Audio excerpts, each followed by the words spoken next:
It's time for Twit This Week in Tech. Wow, we have a great show for you. Jason Hiner is here from Tech Republic. Alex Lindsay for Pixel Corps.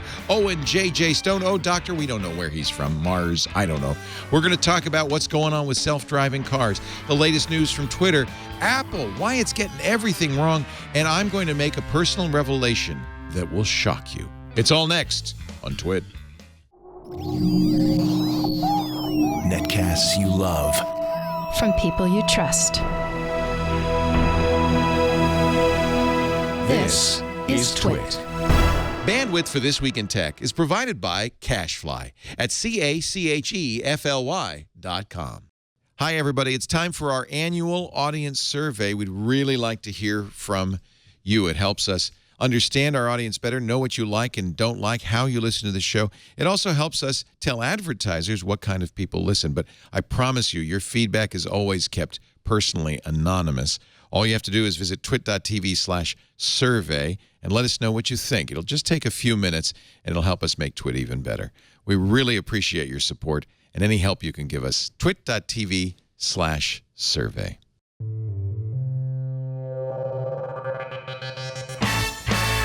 This is Twit, This Week at Tech, episode 549, recorded Valentine's Day, Sunday, February 14th, 2016. Self-smoking cigarettes. This Week at Tech is brought to you by Harry's. For guys who want a great shave experience for a fraction of what you're paying now, go to harrys.com. For a limited time, new customers can get a free trial. Pay just $3 for shipping by going to harrys.com/twit. And by Squarespace. Squarespace is the simplest way to create a landing page or beautiful website for your portfolio, to create a blog or business or online store. Enter the offer code TWIT and get 10% off Squarespace. You should. And by Carbonite. Keep your business safe this year. Protect files on your computer or server with automatic cloud backup from Carbonite. Try it free without a credit card at Carbonite.com today. And use the offer code TWIT to get 2 free bonus months if you decide to buy. And by Casper, an online retailer of premium mattresses for a fraction of the price, because everyone deserves a great night's sleep. Get $50 off any mattress purchase by visiting Casper.com/twit and entering the promo code TWIT. It's time for Twit This Week in Tech, the show where we cover the latest tech news. And I've assembled some close personal friends to jawbone about the news, starting with the guy sitting on my right, Mr. Alex Lindsay of the Pixel Corps. Hello, hello. Nice to see you actually in studio. It's crazy. Alex joins us most weeks for Mac Break Weekly. You're actually the creator of Mac Break. That's right. Way back when. Long ago. The first 1080p video podcast. That nearly killed us. Let's do 1080p. It was only 10 years ahead of when we should be doing 1080p. Yeah. I don't do 1080p today. We do 720p as the highest quality because who needs 1080p? I'm past 1080p now. I'm doing 4K. Are you doing 4K podcasts? Yep. We're doing 4K production, yeah. Yeah. At the Pixel Corps. By the way, you posted a wonderful article on Facebook, which I'm forwarding to everybody, how to work on a movie set. Oh, man. Which actually applies to every job ever. Pretty much, but it is required reading for our guys. Yeah. If you're watching Love here. it. We also should say hello to J.J. Stone, Owen J.J. Stone, who is friends. Oh, Doctor. Nice to see you again. A.K.A. the chat room champion. I'm he here is for people. The champion. Do you use Odocta in the chat room? Yeah, I got to let the people know. I've been here all day, Uncle Leo. I've been stalking you. Heard you answer some great calls, helping people with their virus situation, not needing viruses, why you need viruses, who's got viruses. I saw you doing your work. You never know when I'm in the chat room, man. I do God's work on that radio show because I know I don't want to talk about viruses or malware or all I'm backup. saying is do your job. You never know when I'm watching you, Uncle Leo. Somebody's got to do it. You never know. Also, Jason Hiner is here from CBS Interactive, the Tech Republic. Hello, Jason. Yes. Hey, thrilled to be here, as ever. And you've got a stack of volumes behind you of the new book. It's out. Yeah. Follow the Geeks.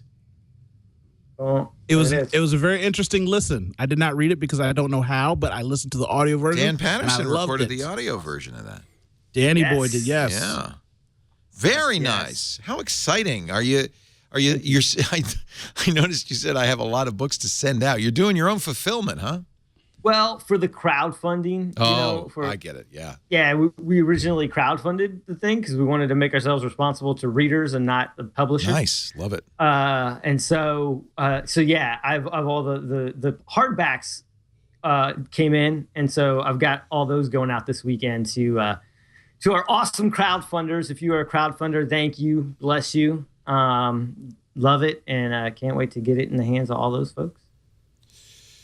Congratulations. I understand there's a very good chapter towards the end there.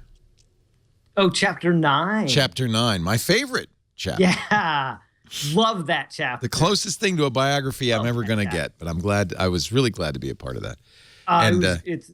We've had so much great feedback on chapter 9, Leo. I mean, not only feedback, but before it was ever published or even released that you were on there, I had the whole Twit army harassing me for months. Why have you covered Leo? You've covered everybody but Leo. When are you going to cover Leo? This book would be terrible if it doesn't include Leo Laporte. Well, little did they know we'd already done the interview. Like, it was a done deal. No, I already knew, but I wasn't going to say anything. So, Follow the Geeks is about innovators, digital innovators, entrepreneurs. Yeah. So it's about the idea, the main thesis is that the future of work's a lot more entrepreneurial, right? Companies are downsizing. Many of them are hiring more contractors. And so that creates a problem and an opportunity for many people, right? There aren't as many stable jobs with big companies, but there are in many cases more opportunities where you can contract with companies. It's kind of ironic because you're the only guy on this panel who actually has a job. I know, that is ironic. Very, very ironic. I've heard of this thing called a job. But can I tell you? Not lost on me. Can I tell you? What's working? Can I tell you that the future of work actually looks a lot like work? Just like, yes. I mean, it's not like it's not work. It's still work. Right. Yes. When you're the boss, you actually have to come in more, I think. Yes. Yeah. I was picking up some wine for my wife and I was at the wine store and the guy said, "So what are you doing this weekend?" I'm like, "Working." He's like, "You own your own business, don't you?" Yeah. Like, See? Yes. Yeah. I'm worked weekends for years. Yep. Yeah. For this book, I'm preparing for my own future. Also, the book itself, the project is its own business, right? Is its own kind of startup. So that's been a lot of fun. Absolutely. Yeah. And if you've taken the time to read the book or listen to the book as I have, make sure you go to Amazon or Audible and write a review and say how much you loved Chapter 9 or Bear Tunde's chapter or whatever chapter floats your boat. But make sure you leave that review out there and share it with the world. Sharing is caring. That's about as much work as I've done this week promoting that.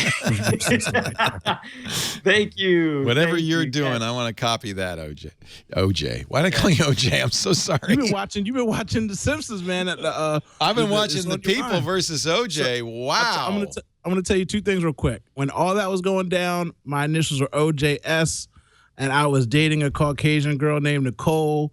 Her father had a problem with it. Holy cow. Did you know a guy named Ron? Because I was in ninth grade. It was an issue. Did you you added the second J just because of that? Oh man, I added a second J because I lie about my middle name and I wanted to be something else. And I like JJ. Than just J. Owen JJ Stone is great. It's a great name. Yeah, that is solid. That really is. Well, if there's one thing you learn from Follow the Geeks is that really the best way to live life is to invent it. You don't have to take what you were given; you invent it as you go. Yeah, and I mean, the cool thing, a lot of people were forced to become entrepreneurs, right? People that either they lost their job or they couldn't get the job they wanted, and so they had to make the job they wanted. Yeah. Which is why I admire so many of them, including yourself, Leo. We've all had jobs. You worked at Lucas. Yep. You did the Star Wars. That was the last job I had. I worked in radio, and I still kind of technically have a job. I have that radio thing. They pay me, I think. But I, that was my clever hack, which was to always have to segue. I didn't have the guts many people did to leap into it. I've never leaped into anything. I always just kind of lean towards it. I don't leap. I just kind of lean. I always have.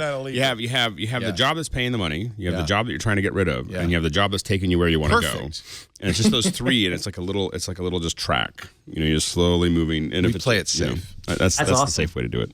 Well, you also know how people think about things like, I'm a secret ninja. Most people don't actually know what I do, but IQMZ has been around since 2005, and from 2002. it was inquiringminds.com, but people couldn't spell. So that's why I bought IQMZ and I got rid of Inquiring Minds. And what I started out doing was I used to do those surveys you would see on Maxim.com and online and stuff like that. Then we morphed into a website company. Then we started doing clubs and party promotions. Then we went back to making websites. Then I started doing digital video and photography. Then I did social media consulting. Then I did websites and stuff again. And now I'm back to doing content on my own. So I've been doing that since 2002. So somebody says like, oh, you don't know anything about the internet. And I'm like, I've been on the internet since the internet was like the internet before you could do anything on the internet. I used to code in Flash, bro. Like, you know what I mean? Like, so, it's just funny when people think about the internet. Like, you got to be fluent. You got to be able to change and do what you need to do. And I've done everything. I don't write code anymore because writing code sucks. I used to do design. I don't do that anymore because it's too tedious. You got to do layers. Now I'm into video photography and stuff like that. And I used to paint. My Superman back there. So you do everything. You got to work with the times. Wait a minute, move your head. I want to see that Superman. You painted that? I did paint that. Yeah, that's nice. Can't see it. I'm thinking of getting a tattoo that looks like that. You should. Here, look. I'll show it to you closer. Put it on my scapula. Oh, wait. Who's Superman? Who's the other guy? So the one's Superman, and the one's my black alter ego, myself with hair.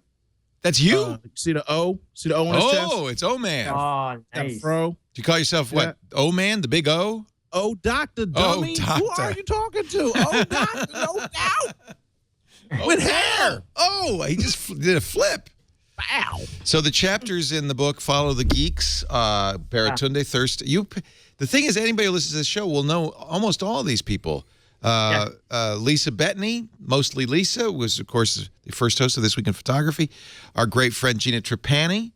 Tom Merritt, ditto. Veronica Belmont, never heard of her. No, I'm just O'Malley. I think they've all been on Twit. Chase Jarvis, one of the great photographers, really an inspiration too. He is a true inspiration. And then some people I did not know, but I loved reading the story of Juliana Rotich. She found Usha Hidi. I met her in Tanzania. Oh, neat. So you know her. Mm-hmm. There's some fat guy, and then you end, which I love, with the future, a 15-year-old entrepreneur named Maya Penn. And there she is at TED. So just a great, I think this is a great, inspiring book. And anybody who listens to Twit knows most of the people on this, I think. Yeah, and the Twit Army, has been super. I sort of joked earlier, but the Twit Army has been super supportive. Every time I've been on the show and we talk about the book or there's a new chapter, we get, so much interest on the site, in email, on Twitter, social media. And so Twit Army's been awesome. So as a bonus, because the Twit Army's been so awesome, I actually have a coupon code for the Twit Army for 10% off. All you have to do is, it's a Twit. You just put Twit in. If you buy the book and you check out, there you go. Twit Army, 10% off. Great. That's not a paid promotion. Sorry. Great gift. No, you don't have to pay for that. That's great. No, we love our hosts get to plug whatever they want. It's awesome. Great. And Jason, you're an old friend, and I'm thrilled to be part of the book and thrilled to help support it. 10% off. That's nice. Yes, and like Doctor was saying, actually one of the coolest things, my last thing is just that adaptability was one of the coolest things I thought, that a theme that runs throughout all these people. Almost everybody in the book had to recreate themselves, and sometimes multiple times at different times throughout their careers. And I found that to be, when people ask me about sort of the themes that run through it, that's actually one of the ones I bring up the most. And so I'm glad that I'm glad you guys have sort of touched on that too, because it really is key for anybody that wants to. We've all learned that. You got to be fluid. You got to be like mind, like water. You just keep on moving. Let's adapt into one of these stories, Uncle Leo. Okay, you want to flow? You people call it Valentine's Day, but I call it All-Star Weekend. There we go. Okay, explain to me. I don't know. I'm missing it. Basketball, All-Star Weekend. Kobe Bryant's last All-Star games tonight. Last night was the dunk contest. I had to leave my day early. Well, we didn't leave. We came home early so we could watch the dunk contest. But I don't know why they keep putting it on Valentine's Day. I'm like, look, I got basketball to watch. Not, it's important things and stuff. This is a true test of your romantic intentions. We went out early and we made it back home for the dunk contest. That's all I care about. That's a good test of your. I can't miss it. It's live. That people share it on Instagram, and I see all the dunks. I already know who won. It ruins it for you, Uncle Leo. You can't get away from stuff anymore. Yeah. If you really care about something, you got to watch it live. Yeah. That's why I saw Deadpool twice. Twice in one day? Because it was live. It was live. The internet reaction would have been live, and the spoilers would have been live. I saw it opening night first show, and I saw it again last night. Date night. This is Valentine's Day, but it's also International Free Software Day. So share some love with an open source project that you're particularly fond of. There's lots of great open source software out there. This would be a good day to celebrate that. I love this story. So they have arrested a teen. He was a British kid, 16-year-old teen, who was the kid they believe may have hacked the FBI and the Department of Homeland Security. He's been releasing the contact information for thousands of FBI and DHS employees. He calls himself Cracker with an A, and you'll enjoy this. His hacking crew, Crackers with attitude. Wow. Wow is right. But here's the amazing story. Motherboard had this story before he was arrested. By the way, he's going to dump, they said, 20,000 FBI and now 9,000 DHS employee details. And they claim to have hundreds of gigabytes. They published these lists on Monday. Motherboard's story explains how it happened. It's almost hard to believe. So apparently it all started with a spear phishing attack. The 16-year-old sent an email to a Department of Justice employee. You know how the spear phishing works. It says, this is your bank. We have some documents we want you to sign. The PDF is attached or whatever. Mm-hmm. But it's how we believe how the Sony hack also was initially perpetrated, was with a targeted email that had a malware payload. In fact, to confirm that, on Monday, the 16-year-old hacker contacted Kelsey Atherton, the reporter at Motherboard, via that DOJ email account. Just to prove I do have access to this account. Right. So he got the account. He compromised the system. He tried logging into the Department of Justice's web portal. It's an intranet designed for employees. Many companies have this. Couldn't get through. Because it's got security. It's got security. So he calls the IT department at the Department of Justice. He said, I called him up and told him I was new and didn't understand how to get past the portal. They asked, do you have a token code? He said, no. They said, use ours. They gave him a token code, and he got in. You're all fired. This is the Department of Justice. This is the FBI. Yeah. This is the Department of Homeland Security. First of all, people, I love America, and America loves me. Yes. But I will say that sometimes when you think the people that keep you safe can't keep you safe because they don't know what they're doing, I mean, it's not even really hacking, really. That's like a phone call. That's like a phone scam. Like you call your grandmother or call somebody's grandmother and get them to buy you a watch or something over the phone. Like that's old school infantry, like you don't think or have protocols. Like, really? It's social engineering. Yeah.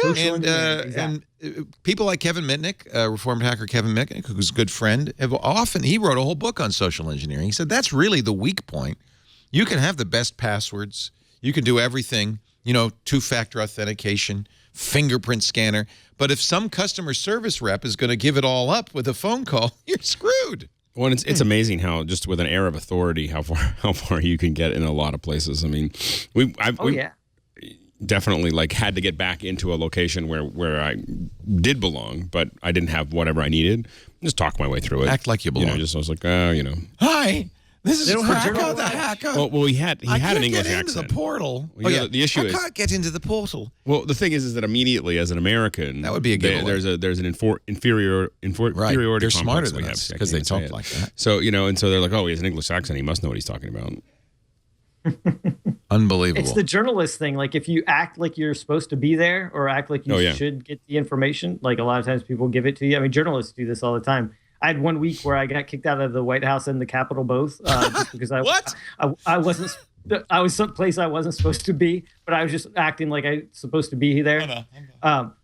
Yeah, it's a long story, but the bottom line is, people are the weakest link. It's not the security, and it's a lot shorter loop. That's what Kevin Mitnick was great at. He's like, it's a lot shorter loop to talk to somebody and be nice to them and ask for their help, and they'll help you, than to try to spend hours and hours on a lot of computer code to run some kind of brute force attack to steal their password, when in fact they'll probably just let you in if you're nice to them. Well, it was 3 years ago. Remember Matt Honen's article? We all friends with Matt, love Matt. He had, unfortunately, the Twitter handle MAT, and three-letter Twitter handle is catnip. And again, it was teenagers, and the way they got in was he had strong passwords. It wasn't that. They wanted his Twitter account, so they used customer service reps at Amazon and Apple to get into it. And they used it to get into his Gmail and then asked Twitter to send the Gmail. He says, if I'd used two-factor on Google, I might have been all right, but I wasn't using it at the time. That is one lesson, two-factor. But again, if it's a customer service rep, they'll say, oh, well, let me just give you your second factor. Oh, you don't have the token? No problem. That's 624137, okay? They don't have caller ID to know somebody's calling outside the system. Oh, that doesn't work. That doesn't work. You can spoof any caller. I'm being facetious. It's the point of the fact that it's just, but they want access to Facebook. They want to go through Twitter's servers and databases. Like, for what? Y'all are stupid. What are you going to find in there that somebody else can just tell you that's going on? Like, really? Really? I do think we're going to see a lot more, as biometrics now. Right now it's convenience. I can open up my iPhone, but I think that love is fingerprints.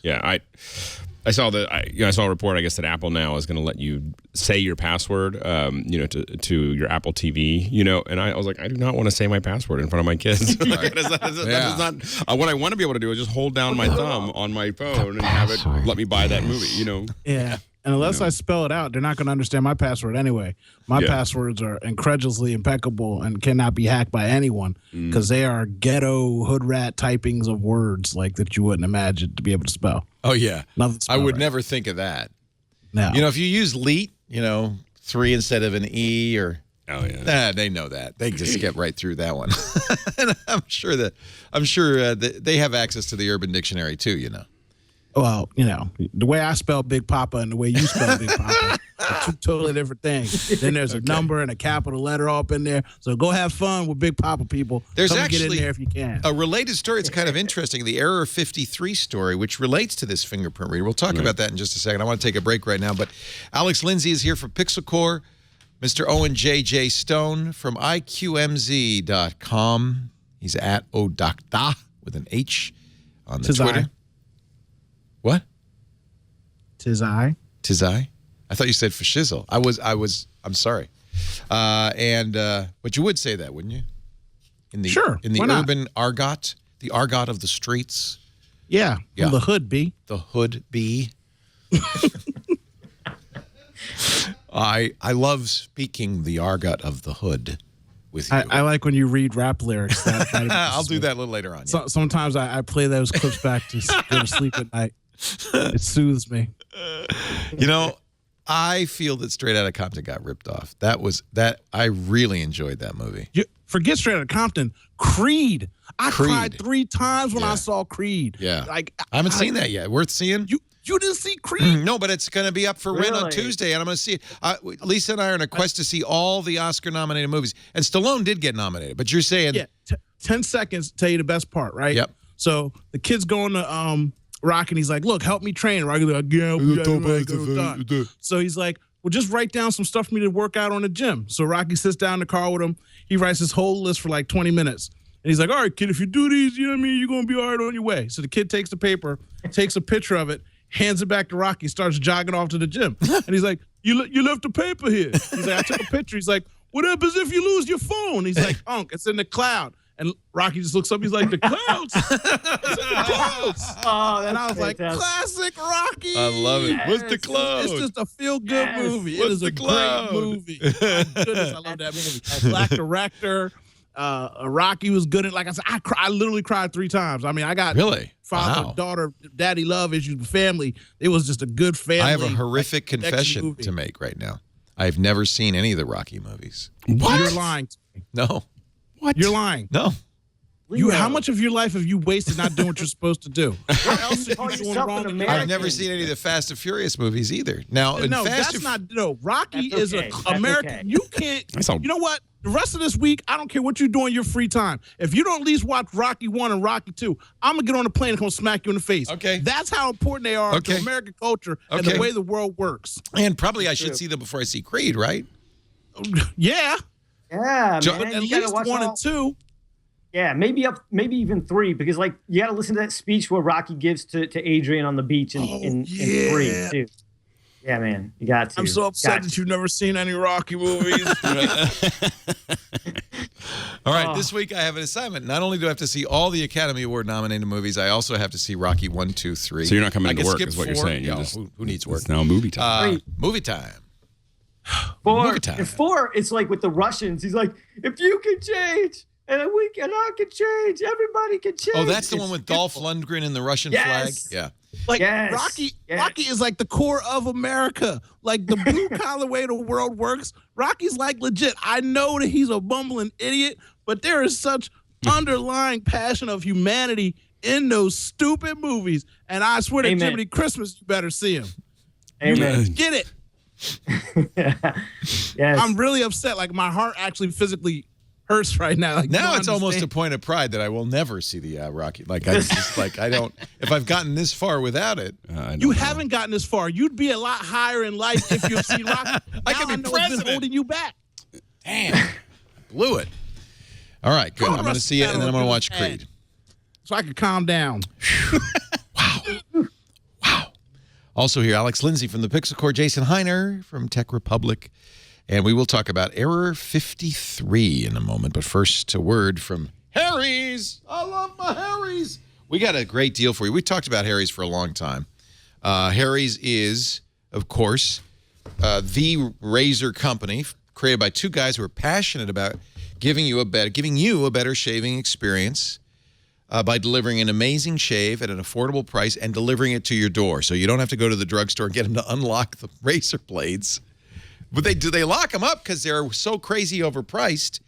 Harry's delivers this shave by doing the best thing. They bought the razor factory in Germany. So this is the factory. When they started the company, they said, "Look, how are we going to do this? Eliminate the middleman. We're going to make the blades. But where do you make the blades? Well, who makes the best blades? Well, it's this factory in Germany. Okay, let's buy it." I love the internet. I love founders. That's how they think. They bought the factory. They designed the blades for performance. They sell factory direct to you, so it's literally half what the big brands charge. You know, now I'm really happy to say they've been with us for how many years? A couple of years. Over 1 million guys have made the switch to Harry's. 1 million guys. But what's blowing my mind is you haven't. What is it going to take? Well, Harry's has found a way. They're going to give you a free shave. Yes. Harry's now has, for a limited time, a free trial. You just pay $3 for shipping. Go to harrys.com/twit and redeem offer. What are you going to get? You're going to get the handle, the beautiful Truman handle. You get your choice of colors. This is actually, I don't know what's in here. Which one's in here?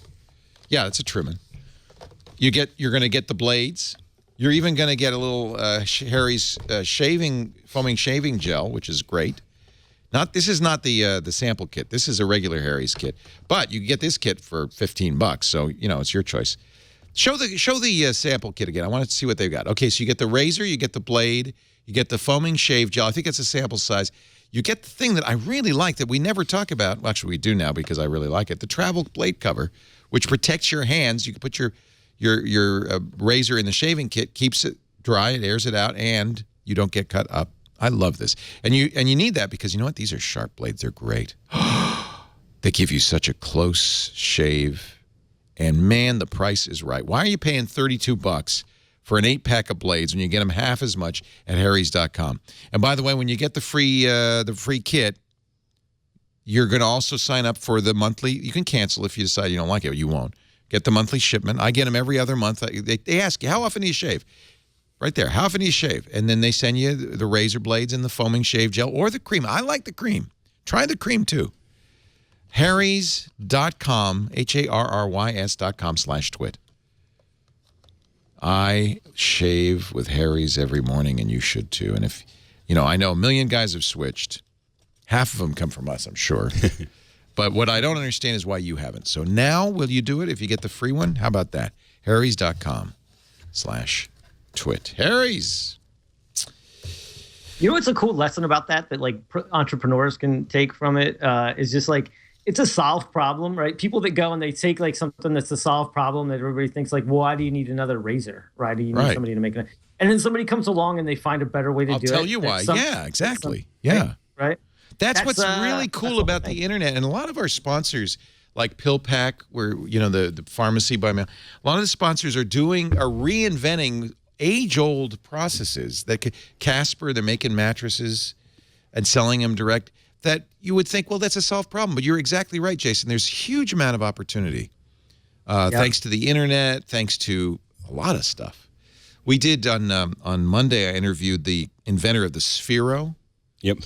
I love those. I have every Sphero. And I don't. My daughter has them. Right. You don't know. And of course, the new BB-8 is a Sphero, and he tells a story of how they started it, and they were trying to create a friendly robot. It's really interesting, and he's got great ambitions too. By the way, it's well.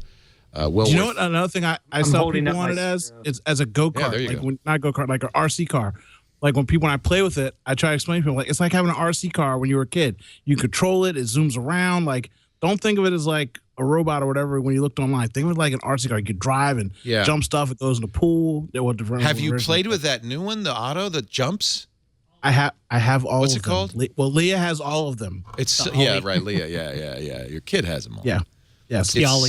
Ollie, that's it. Yeah. I wanted the Darth Vader version when they were sold out when I went to go buy it, so I had to get the regular white one. So he and his co-founder went to a Disney. They had some sort of Disney startup camp, right? Mm-hmm. And they really wanted. They thought, this is Sphero. There's got to be some relationship we could do with Disney, maybe, because we personify the stuff, right? In fact, one of the things they did, the third employee they hired was a videographer. And I thought that was really interesting. They immediately said, no, we got to tell the story. There's going to be a story. There's got to be a backstory. So Bob Iger, the CEO of Disney, said, hey, guys, I really like this Sphero. Come here. I want to show you something. They go in a room. He has his smartphone. He pulls it out. This is like 2 years ago when they're making The Force Awakens. He says, I want to show you some pictures. Nobody's seen these. And they're looking.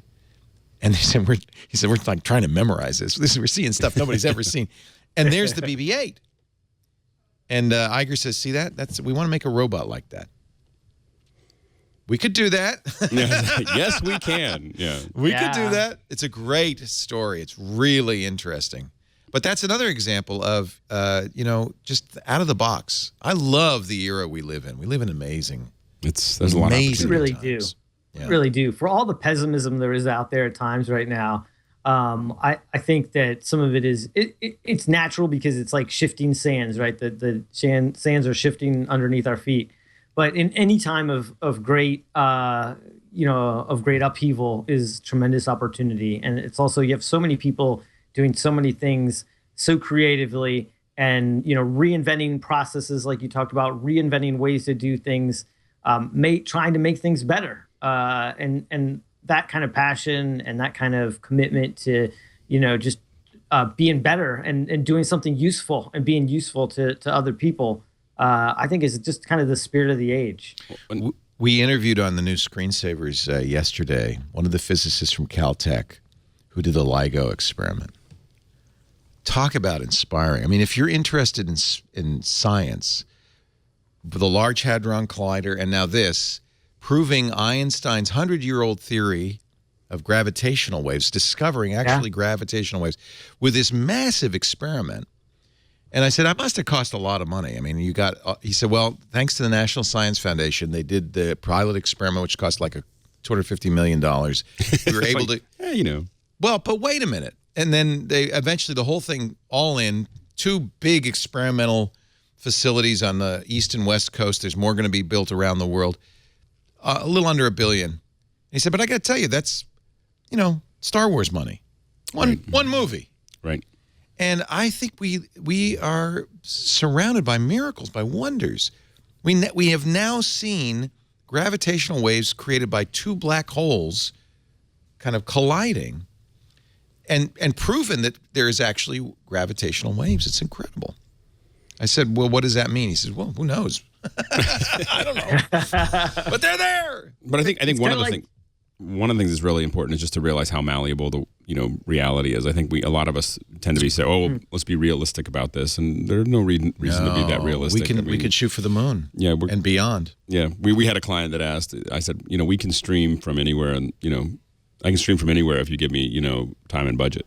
Yeah, and he goes anywhere. He goes, how much would it take to stream from the moon? And I was like, off the top of my head, give me a rough budget, $15 billion in 15 years. It's a little rough. Don't hold me to that. I was like, but I could work on that detail there for you. Yeah. But the idea is that you just look at it as if and we really have streamed from every continent at this point, including Antarctica, which by the way is really bad bandwidth. And but how do you get more bandwidth to Antarctica? You can't. The channels are 1024 up, so you just there's a 1024 uplink from there. 1024 kilobits, so it's really small. It's a megabit? It's like 15 frames a second. So we can lay more cable. Got to lay more cable. Yeah, there's no fiber to. It's just you're really literally going to space. And now that it's melting, it should be easy. We'll have people move in and. Yeah, exactly. Someone's got to get around to. It turns out it's really expensive to run fiber across the. Do watch the new screensavers from yesterday. It was a lot of fun. We did some really fun things, including began the building of the Ultimate VR gaming machine. But that LIGO thing, it's right at the beginning. What's amazing is that Albert Einstein kind of created this in his mind, as somebody's saying in the chat room, with pencil and paper. Yeah. And 100 years later, this is kind of the last piece in every respect. Everything about the general theory of relativity and the special theory of relativity have been experimentally proven. And now this, 100 years later, is the last piece. Now that's amazing. That's what we call vision. Wow. he just thought of what was possible. You know what I mean? Right. Einstein was just sitting around thinking like, this would be possible. Yeah. And now like our capabilities to run those experiments is finally caught up with. I want to take you up on this streaming from anywhere, because eventually I want to be able to take this studio, put it on a boat. Yep. And I noticed that they are talking now about putting up maritime satellites that have gigabit. Yep. To anywhere. And it also just depends on how far away you are from the. We've done streams where as long as you're within a couple 10 miles of shore, then we can get really. Like microwave beaming and things like that. Yep. So Error 53. This story was broken by The Guardian, who had a freelance reporter, who was covering the refugee crisis in Macedonia. He had an iPhone. He dropped his iPhone. Now, turns out there's no Apple stores in Macedonia. So he got a third party to fix it. And they've replaced the screen, and in the process of that, replaced the fingerprint reader. All's well and good. His phone's working. He gets home. He gets an offer to upgrade to iOS 9. He does. Boom. The phone bricks with Error 53. He cannot fix it. He has to buy a new phone. He's a little irate. Turns out this is exactly what's supposed to happen. In fact, there's been a class action lawsuit over this Error 53. Apple says, when you have the fingerprint reader fixed, when you do it at an Apple store, there is a secure store where the fingerprint information, your credit card information is stored. This is paired to the fingerprint reader for what we were just talking about, right? It's secure. If you have to replace the fingerprint reader, we have to repair it. We do this, third parties do not. Probably aren't told how. So we don't feel like your phone is secure anymore. So now we brick it. Which seems like it's going a little far. It's not completely clear if Apple bricks it intentionally. Which they probably do. Yeah. I mean, you could say, the first thought is that's anti-competitive, right? They don't want you using a third party. So this is Apple's statement. I want to give them the statement, then we can talk about it. Sure. This is an Apple spokesperson. We protect fingerprint data using a secure enclave, which is uniquely paired to the Touch ID sensor. When iPhone is serviced By the way, we know this is an Apple employee because they call it iPhone, not the iPhone. When iPhone is serviced by an authorized Apple service provider or Apple retail store for changes that affect the Touch ID sensor, the pairing is revalidated. This check ensures the device and the iOS features related to Touch ID remain secure. That all seems sensible, right? Without this unique pairing, a malicious Touch ID sensor could be substituted, thereby gaining access to the secure enclave. When iOS detects the pairing fails, Touch ID, including Apple Pay, is disabled so the device remains secure. That seems fine. She adds, when an iPhone is serviced by an unauthorized repair provider, faulty screens or other invalid components that affect the Touch ID sensor could cause the check to fail if the pairing can't be validated. With a subsequent update, like to iOS 9, or restore, additional security checks result in an error 53 being displayed. If a customer encounters an unrecoverable Area 53, we recommend contacting Apple support. That's Apple's only statement so far. Many people are reporting this bricking. My question is, Apple, why don't you just turn off the enclave, turn off, Apple. This is what Samsung does. They have a similar situation. They turn off Samsung Pay. Some movie things won't work because they're concerned about piracy. Yeah, I'm not sure. I think that it sounds, what I'm not clear about with that is whether you can somehow take it back to Apple and pay them to do whatever they need to do to at least get your phone to work again. I think that, I do think it's very important that they keep that secure because I think that there's a huge future in that. And so that's really what we were not talking allowing about earlier, right? Anything in between, I think, makes sense. I think that they probably could have communicated it a little bit more clearly. I think that's one of the big problems is not letting people know that if you take it somewhere else, we're gonna brick your phone. I wonder whether there is so much security in that enclave that you can't run the phone. Like it's not just the fingerprint, it's not just Apple Pay, but it's all kinds of security measures that are within the phone, all got put into this one little box that makes it very difficult for the phone to run at all. Because there's a lot of things we do that require our passcode, like logging into the phone. So is all of that sitting inside of that enclave so that it can, be secure? And if it is, then it would be very hard to run the phone.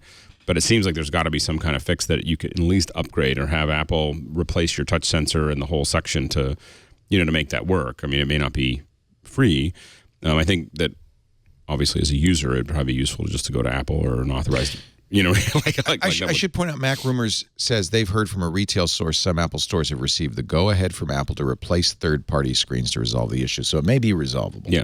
I think that you have to take it back to the Apple store. It'd be my guess this is not what Apple intended. No, I can see why they do it, and I think they just have to be clear of how they're going to fix it when it happens. The lawyer in the class action lawsuit says no materials we've seen from Apple ever show a disclosure that your phone would self-destruct if you download new software onto it. If Apple wants to kill your phone under any set of circumstances and for any reason, it has to make it crystal clear to its customers before the damage is done, and that's fair too. No, I think that is a fair point. Yep, I think this is one of those like law of unintended consequences things. Right? I think they're trying to make a secure device. They were trying to make sure people couldn't get in there and fiddle it and bypass the security mechanisms, but in doing that, they've, bricked a lot of people's phones who are legitimately just trying to fix a broken screen or, having to, their home button isn't working. Sometimes those home buttons give out, right? And so and sometimes it's the cable that goes. Well, and that's the point. It could just be the screen, not the home button, but because they're paired. Yeah, exactly. So yeah, Apple certainly should be, and their response to it should have been better as well. And we haven't, this is typical. These companies take a while to, this just happened this week. I wouldn't be surprised. They got to get all their ducks in a row before they answer. Yeah. And, worst case scenario, if something bad would have happened, like if somebody went and bought a yacht off somebody's phone or something like that, then everybody would be boo-hooing about that. Right. Like, oh, people have been robbing me and, they froze my accounts and I lost my dog and my sister left me and all the weird stuff that could happen when your finances get jammed up. So confidence is sorry. Yeah, confidence is everything when it comes to the fingerprint process and Apple Pay. And so I'm sure that Apple will be willing to do whatever it needs to do to make sure that nothing ever gets in between that. Mistakes are made. Maybe they didn't want to brick it. Maybe they just wanted to something. Because, here's another mistake. Do not do this. Oh, if you set your iOS, your 64-bit iOS device, which is all the recent iPhones, if you set the date to January 1st, 1970, it bricks your phone. Ouch. Should I do it? You should know. You're a grown man. They can't I'm a stop grown you. man. I can do anything I want. Do it. Let's see it, Leo. Let's see it. Let's do it. Do it, man. It takes a while to do. Yeah, because you have to scroll back. Yeah. I mean, let me see. you First just of all, I flip- go to general and I go to date, You right? backed up your phone. Oh, It back doesn't up, matter. schmack up. It's going to be bricked. It's good there's- TV. Don't That's set all I gotta time say. automatically. You're talking Right? to a man with 32 iPhones. What's No, one I don't have phone? any other iPhones. This is my only iPhone. Just let me grandize. But But won't good even Lord, have it's going to take me forever. Look at this. I'm going back in time. Don't Holy, you have assistants to scroll for you? I need a intern. Come here and scroll for me. Leo, I'm going to save you. Here, $1,000. I'm Can gonna I save just you. can't I just go to the date? No, I'm going to save you. What? So here, let's just watch the video of some other guy doing it. We You don't really need you have to bricking go. your phone. Yeah, keep pretending this is me. I'm just gonna keep scrolling here. I'm scrolling back. Man, this is gonna take forever. I think I'm back to 2002 now. Going on. I just got to get to January 1st, 1970. Holy cow! I'm back to 1988 now. Oh man. I've hired Oh scroll man. this guy's taking You know what we scroll need is that picture from Citizen Kane of the calendar pages flying off. There you go. 1977. I'm almost there. I'm in the right decade. Oh man. Okay, so now it's January 1 over, 1st. boom. It's got to go back 1 p.m. Yep. Boom, boom, boom. Dun, dun, dun. Set that date. What's happening? He's going to take it back to the home screen. Yeah. He's going to put it on standby. You stand by it. You turn it off, or you just stand by it. I mean, no, you shut it swipe down, it shut off. it Swipe it down. off. And then Okay. And now He's going to reboot it. Live. live. So this, by the way, is the Unix 0 day. This is when Unix was invented in 1969. They said the world will begin January 1st, 1970. And all time on Unix systems, and by the way, the iPhone is a Unix system, will be the number of seconds from January 1st, 1970. So basically, you're setting the time to 0. And that's Wasn't all this you'll get. supposed Zero to is That's never a happen? good thing. And it. that's it. You'll Wasn't it never. supposed to happen in 2000 when everything was supposed to crash? Now, if you stupidly did this, which you just saved me because I was going to do it. Device too, right? You paid like $1,100 for this. Yeah. device, Oh, right? yeah. It's So more than $1,000 for this stupid thing. If I had done it, there is the only reason I would consider it is because if you just let it die, if you let the battery die, which of course you can't take the battery out, so you just have to let it die. Apparently, it will wake up and it'll be okay. It'll be a little groggy. It may say, I just saw this movie, Rocky 1. Oh, it was so good. But other than that, the Beatles broke up. the Beatles broke up. Oh, let it be. Some reports are that if you leave the phone on for 5 hours, it may come back. May. Come on, you stopped me. This would have gone Yeah. viral had I done it. The only thing that No. stopped is took. Yeah. I don't want to No. spend all day doing that. Again, we got people for that, Uncle Leo. We got people for that. All right, so don't do that. That's enough. But the reason I bring that up is that's the kind of bug. I bet you this Error 53 is a similar thing where you just. It's a dumb bug, but. Again, humans it's being dumb until humans. somebody's life gets messed up with their finances. Again, Yeah. It's dumb until something like that happens. And once that happens, the hubbub and crying and journalists are going to be writing, how could Apple let this happen? We can't. No. Brick their phone, go back in the store, get it fixed. Because one person overgrandizing the financial problem that they went through, somebody who I've traveled international, I've had my accounts frozen. It's annoying. I'm let sure that the happen to genius could somebody who fix wants it. to- Yeah, I'm sure the genius could. He would just open it up, unplug the battery. Whatever it is. I was getting my little setup at the office up, and my Skype TX box is not working, and I was talking to someone. I said, "Oh yeah, Microsoft did something. They ran some code or whatever, and it unvalidated every Skype TX box in the world. Like it just just knocked it all. This is a couple months ago. I was talking to one of our guys because we were going lost to get 4 this of them. TX box. No, they're great. They're great. They're great boxes. We have 4 of them at one of the studios. How long was it out of commission? Well, mine was sitting. It was in transport because I was bringing it back to Pittsburgh. It had been sitting there for a couple months, and so mine I hadn't been using it. But we have other ones in other places, and so I was. But that's the kind of stuff that happens. Someone hits a button, and poof. Somebody makes a good point that the Error 53 might have to do with the fact that Apple, if you cannot log into your iCloud account, won't wipe a phone and give it back to you. Won't fix it because they don't want thieves to say, "Oh, can you just wipe this and I'll use it." So you would have to validate that you were a legitimate owner of that phone before they would fix the fingerprint reader. I'm not sure how that would. This Error 53 thing is, it's actually good.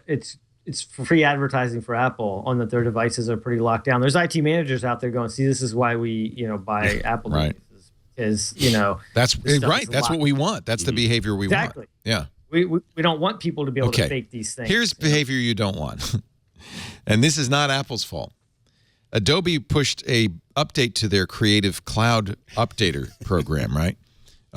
We all use that, right? Yep. If you use Photoshop or Lightroom or InDesign or Premiere, you have to have this little Creative Cloud thing that runs in the background. They pushed an update out for reasons that aren't completely clear. That update deletes the alphabetically first file in the root directory. Just deletes it. For no reason.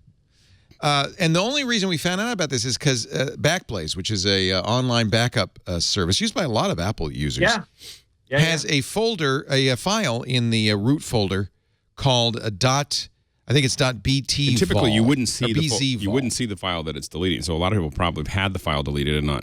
Well, it's a hidden file. Right. So, because it starts with a dot. So .bz vol is critical to the operation of Backblaze, and that's why people found out. They call them Backblaze. My Backblaze stopped working, and I don't know. Smart guy at Backblaze figured it out. Here's the other problem, that if you don't have Backblaze, in most normal Macs, the lowest, the first thing alphabetically is document revisions V-V100, which stores data required for autosave and version history functions to work properly.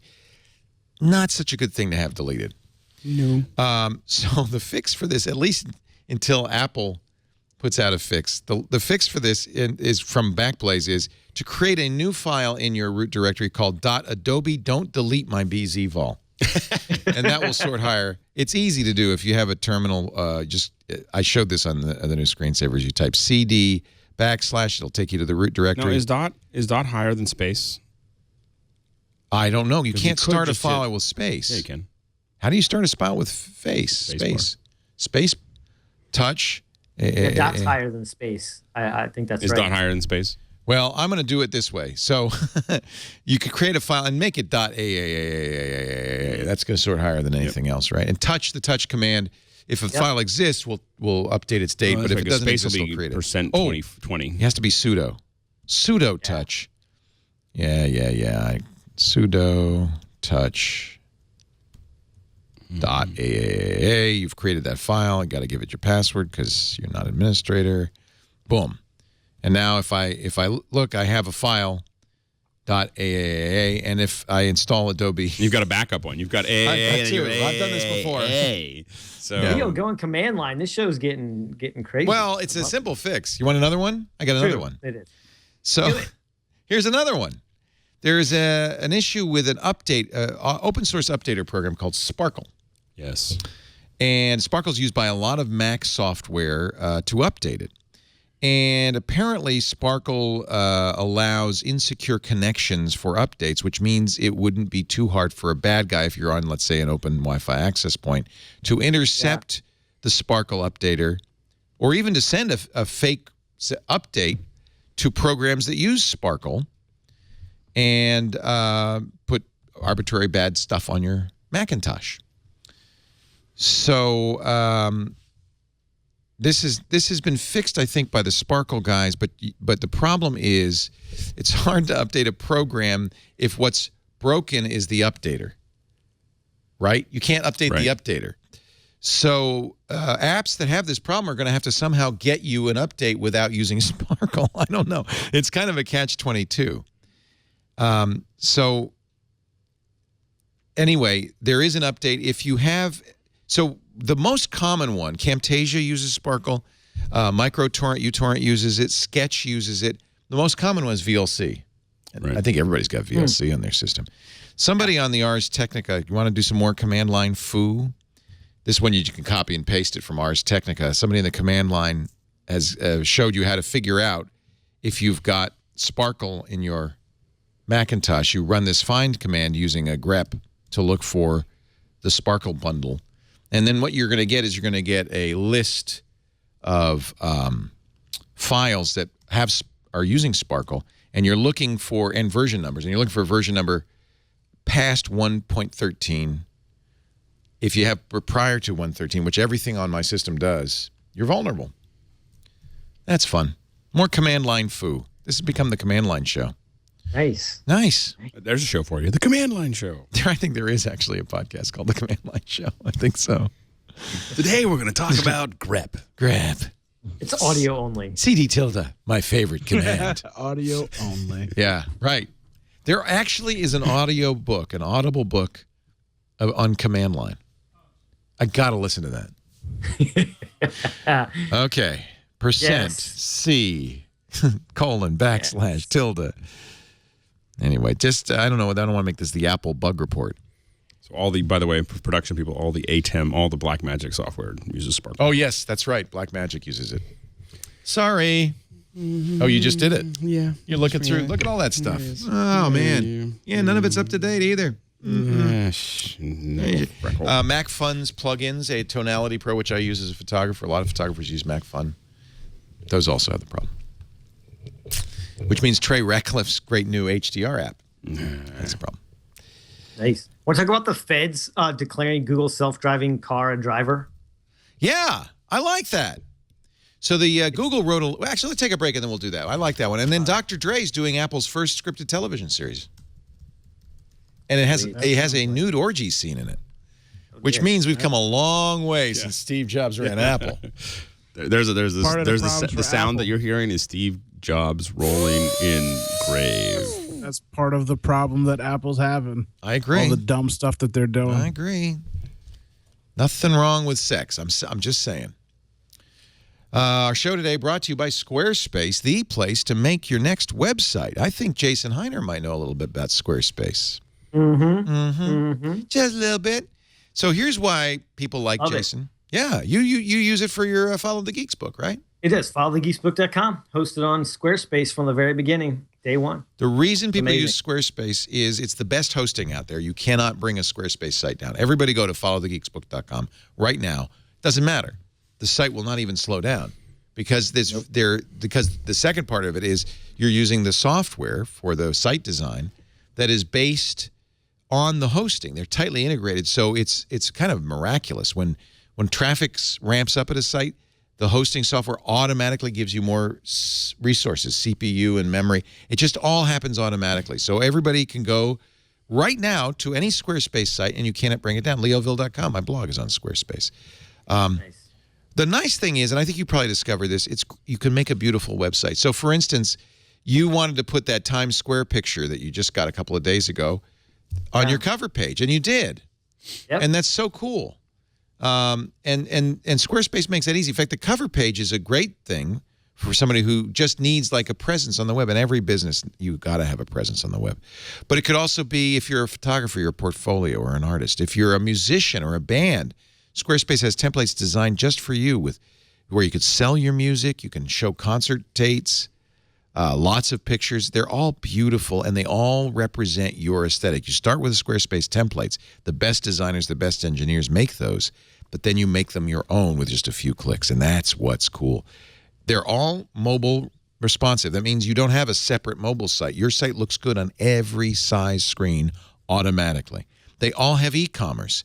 Squarespace Commerce is the only platform that lets you make your shopping cart look like your website. It's not some separate appendage hung off your website. It's integrated in. You get a free custom domain name with your purchase. Great support. It's fun to work with. They have a developer platform if you want to get super geeky, but you don't have to. I love Squarespace, even for like special one-off sites. We found that a lot of our listeners have multiple Squarespace sites, like for a wedding or a baby or a special event. You can quickly make a site. I always use your example, Alex. If you go to a restaurant, this probably doesn't happen anymore, but you'd go to a restaurant, they don't have a website. Made them one. By the time the meal is over, they've got a site. No, I made someone. I was like, you need a website. Yeah. Well, I can't find your store. And they were like, well, it's really complicated. And I was like, eating food and not hard.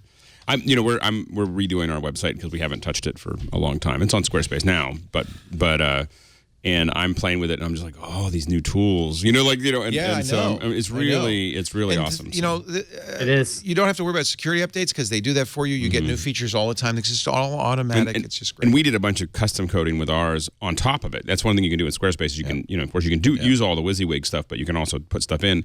But now most of the stuff that we did custom is all stuff that you can just do. Yep. Just it also integrates beautifully with other sites and services is one of the things I really like. Squarespace has been a great platform. I dig it. I've dug it for a long time. I think I first learned about Squarespace on Twit too, by the way, long You're time not ago. alone.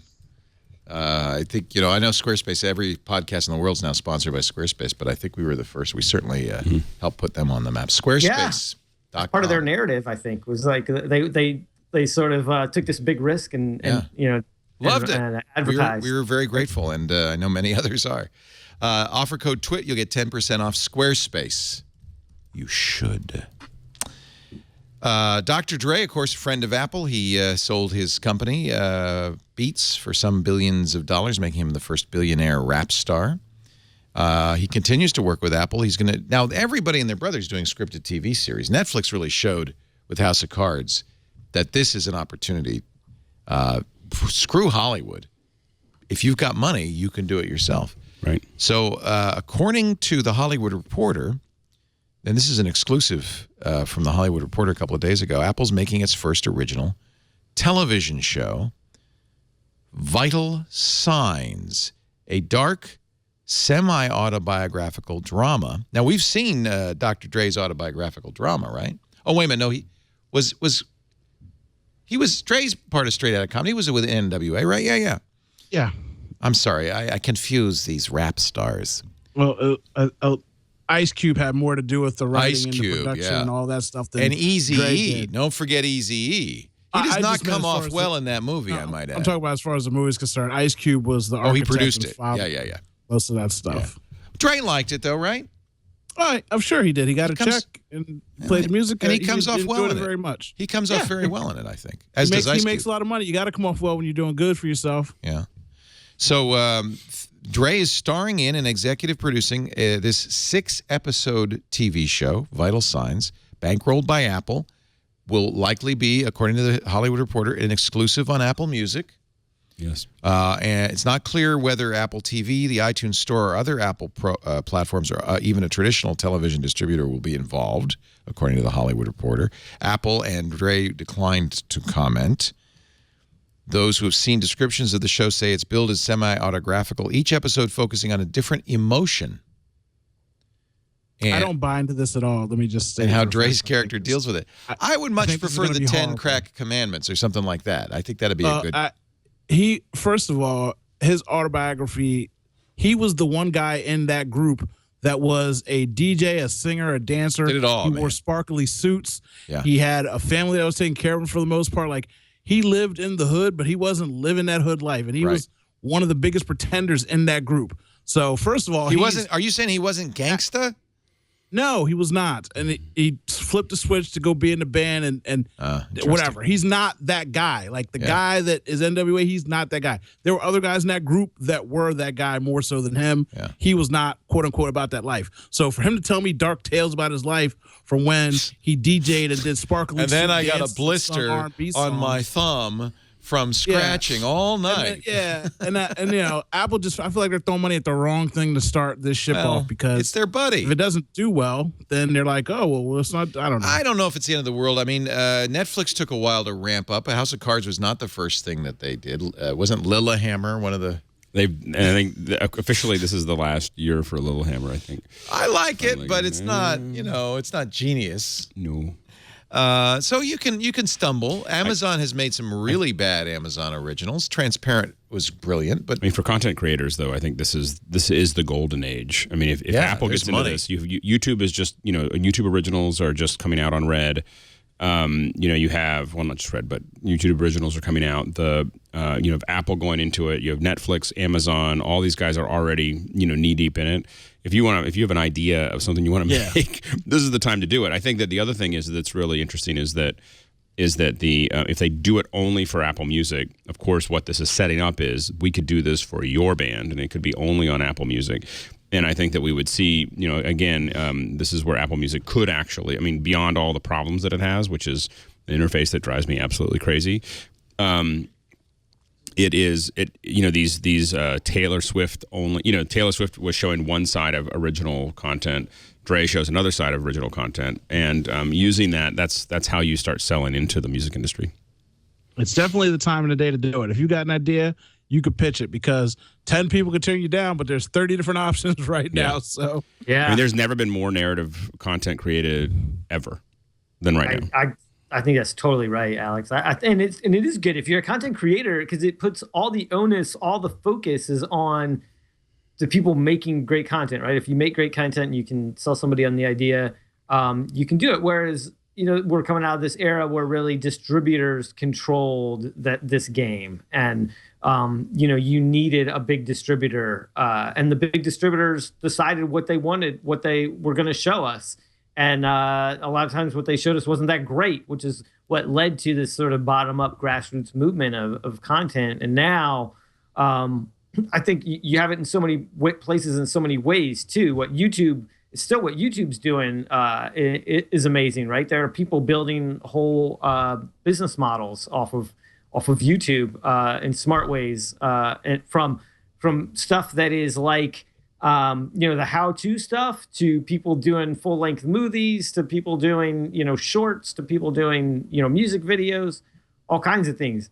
And so, from a video standpoint, from a, whatever your content is, you have the opportunity to do this in ways that just really weren't even possible, were too expensive, even 5-10 years ago.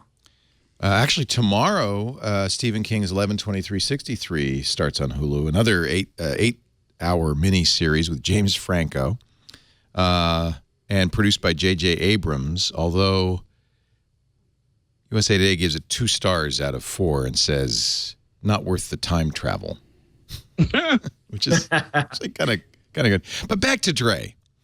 It's a half-hour show. Sam Rockwell and Mo McRae will be in it. It's not a comedy, dark drama, no shortage of violence and sex, which is interesting for Apple. I mean, I didn't expect them to go to the Disney route, but it's interesting they'd go there. According to The Hollywood Reporter, an episode filming this week featured an extended orgy scene. Sources tell The Hollywood Reporter naked extras simulated sex in a mansion in the Bird Streets neighborhood of Los Angeles' Hollywood Hills. Dre was not there, but his wife, Nicole Young, was, according to one insider. Hard to keep that stuff quiet in Hollywood, I imagine. It's also being produced by Robert Munich, who he's going to write all 6 episodes, executive produce it. He was co-executive producer and writer for Empire. Well, maybe it'll be semi-okay. Empire was good. Mm-hmm. Empire's like super fluffy, so that's it's a soap opera. With that kind of, it's a soap they can go opera. dark with that, then you know what I mean? That might be okay. Yeah. I think very interesting to hear. I mean, we've been waiting for this. We talk about this all the time on Break Weekly. We've been waiting for Apple to. Well, you said buy Hollywood, but I just said buy Disney. Buy Disney, yeah.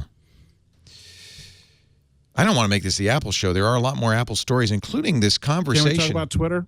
Yeah, but hold on. One more, okay? I'm sorry. Apple was a lot in the news this week.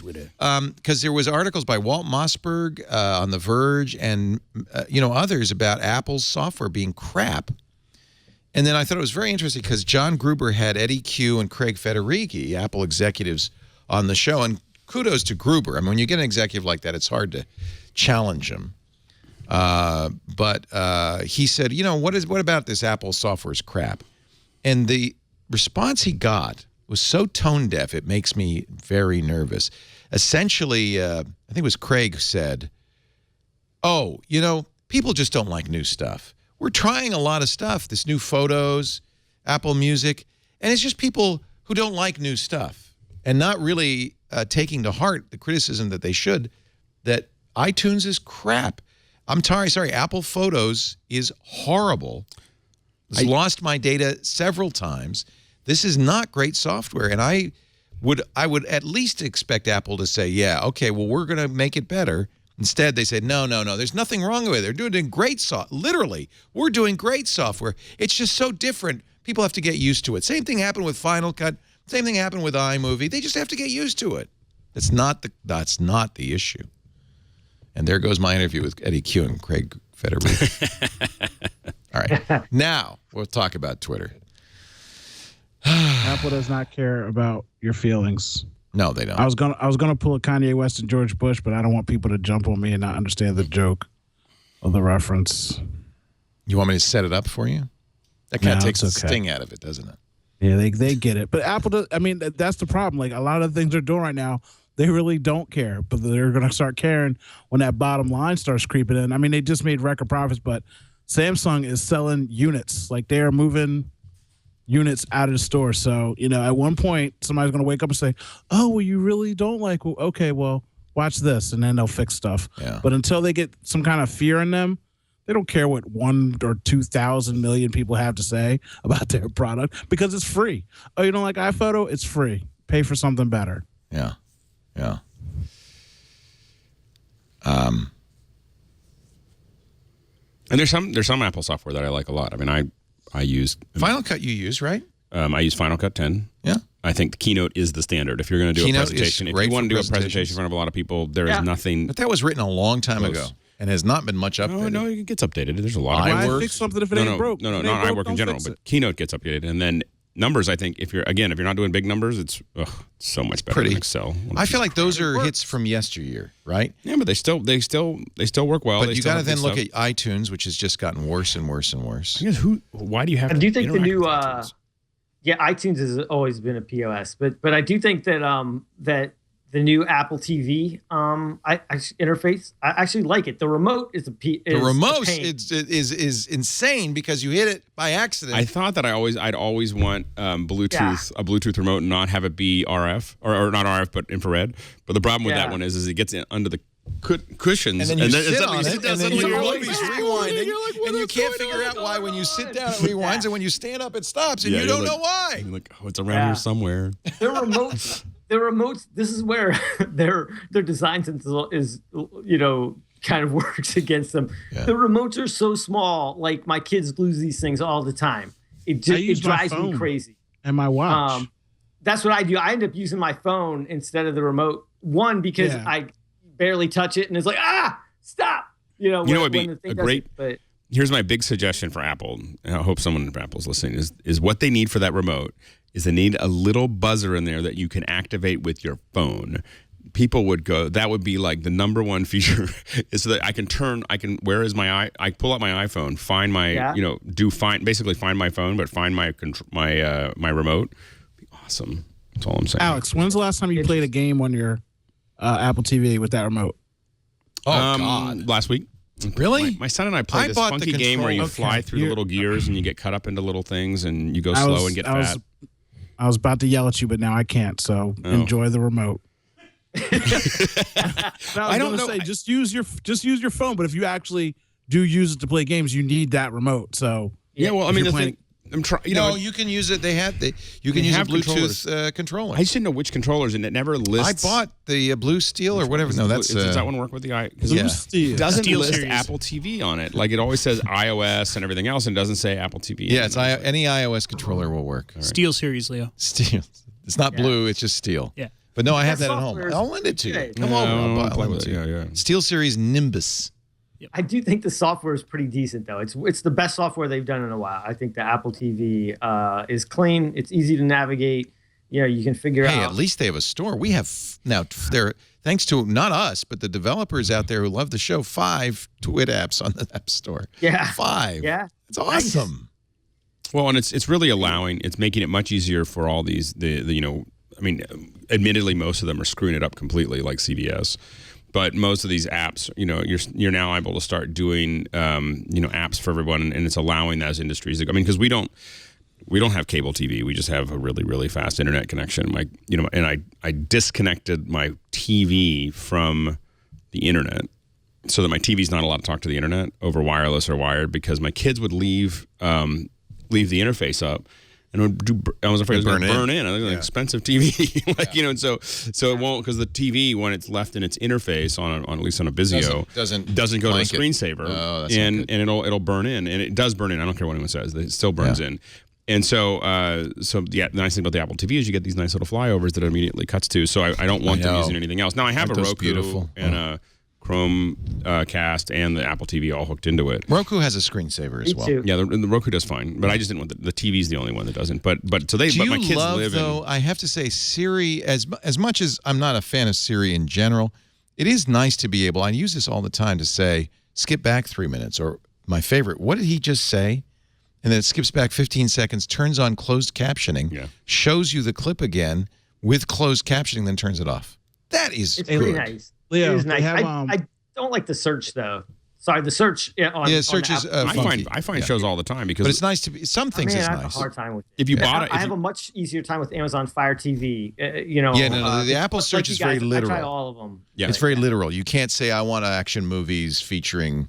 I mostly I had this problem where I'd have with Apple TV, if you bought an episode off of Apple TV of something that you wanted to try or whatever, and you go back to that episode because that was previously watched or whatever, you can't get to the rest of the series. Like you can't there's no way to get to it. Yeah. So then what you end up having to do is back to episodes. search, find this series, and then it takes you to the series. That's frustrating. There's a dead end there where you're no, I had that problem too. We were watching Fargo. I had to back up. So what were you going to say, Owen? I'm sorry. I was just telling you, you didn't hear me because you didn't have your hearing aid in. And I said, next time you watch your shows, make sure you have your hearing aid in. I do, Owen. I use both hearing aids all the time. If you set yourself up properly, then maybe you'd be able to hear the episode. It's not my problem. It's people mumble these days. I've been thinking about that, Apple. There are a lot of mumblers out there. You're a mumbler too, you know. You're talking like they all damn get unsettled bird saying. Speaking that hippity hoppity is hippity hoppity. Bop with the bop. Are you done with Apple? I'm done with Apple. It's over. You bring up Apple one more time. It's DUN with Apple. I'm having your mic cut. You know what I'm going to do?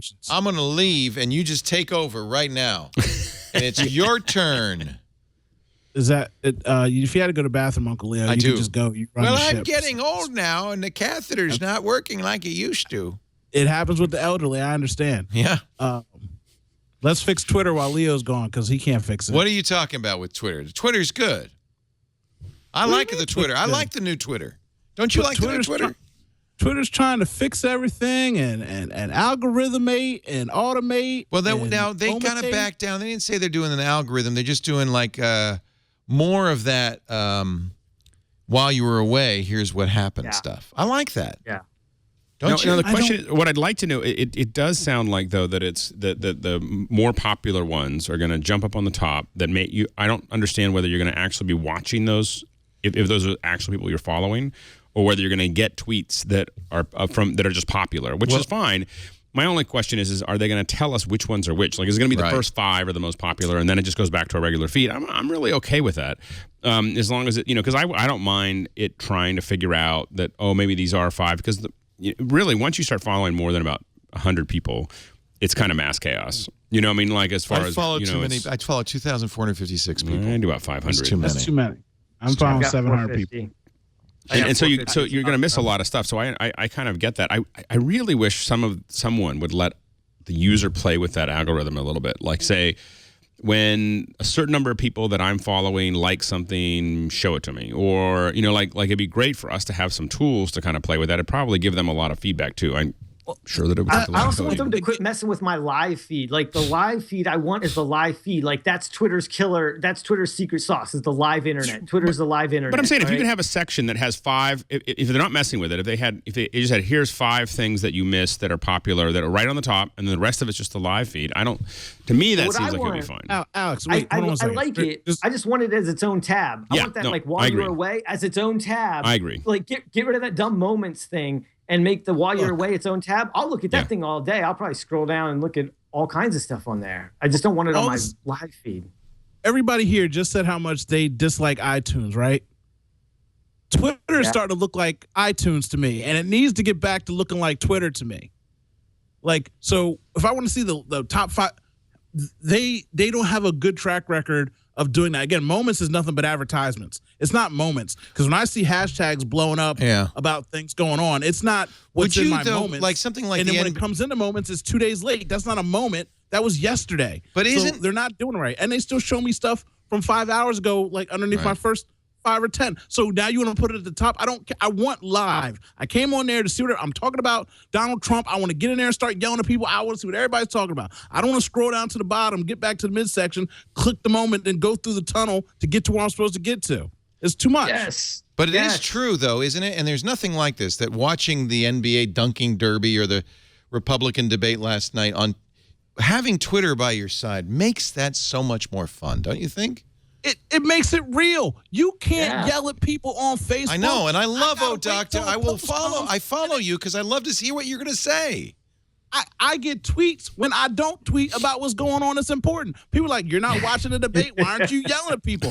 Get on here and start yelling about the debate. And you can have that free-flowing, click into a hashtag, see something that some Russian mom in Ukraine tweeted about it because she's watching it on the internet. Like, it's live. Facebook is just a whole bunch of angry people reacting to stuff that they saw 2 days ago. And I know Twitter's not having a whole user explosion, but I just assume that all the smart people have stayed there, and there's not that many smart people left to sign up.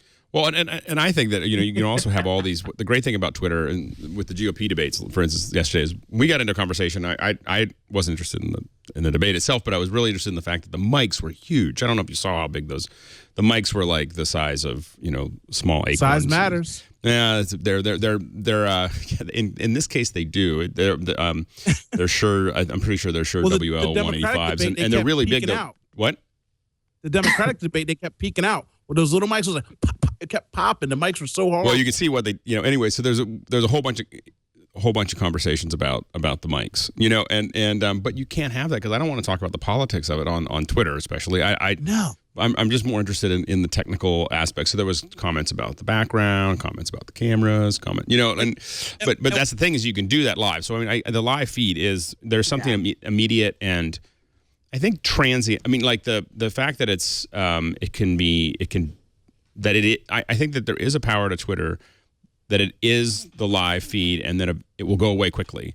And I think that was Snapchat. It's one of the things I like about. It's also one of the things I liked about when I started doing Meerkat was the idea that it can't be saved. It's just like it's going to be. I'm going to turn it on. I'm going to wander around. Meerkat. Yeah. There's people out there still using it. But the saving part did not make me excited about it. Yeah, I want Twitter. I mean, Snapchat has kind of existed because Twitter has stumbled, and is not being the live internet, not embracing who it is. Like Twitter is trying to be Facebook, right? With this, and there are good things to what they do, but like I said, put it in its own tab in terms of the while you're away, this non-linear stuff. But also in its business model, right? It's trying to be an advertising space. It's not very good. It doesn't know enough about its users the way Twitter does. Like its value is in live and its value is in its data. Like it has all this live data on sentiment of what's happening. And this is a treasure trove of data for governments, for businesses. I hear this all the time, but why hasn't somebody bought it? I mean, they're in play, aren't they, because of their low stock price?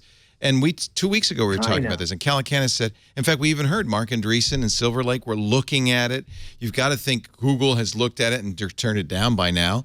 Apple, maybe. I mean, but why hasn't it been? So this is an article from the New Republic. I really liked it. It says, you can't kill Twitter even if it dies. Navneet Alang, and this is the quote that I think is important. Twitter is still the best answer to the question, what's happening in the world right now? Yes. And no matter what, and no matter what else, it's that, and will continue to be that, I think, right? It is the live internet. It's the live internet.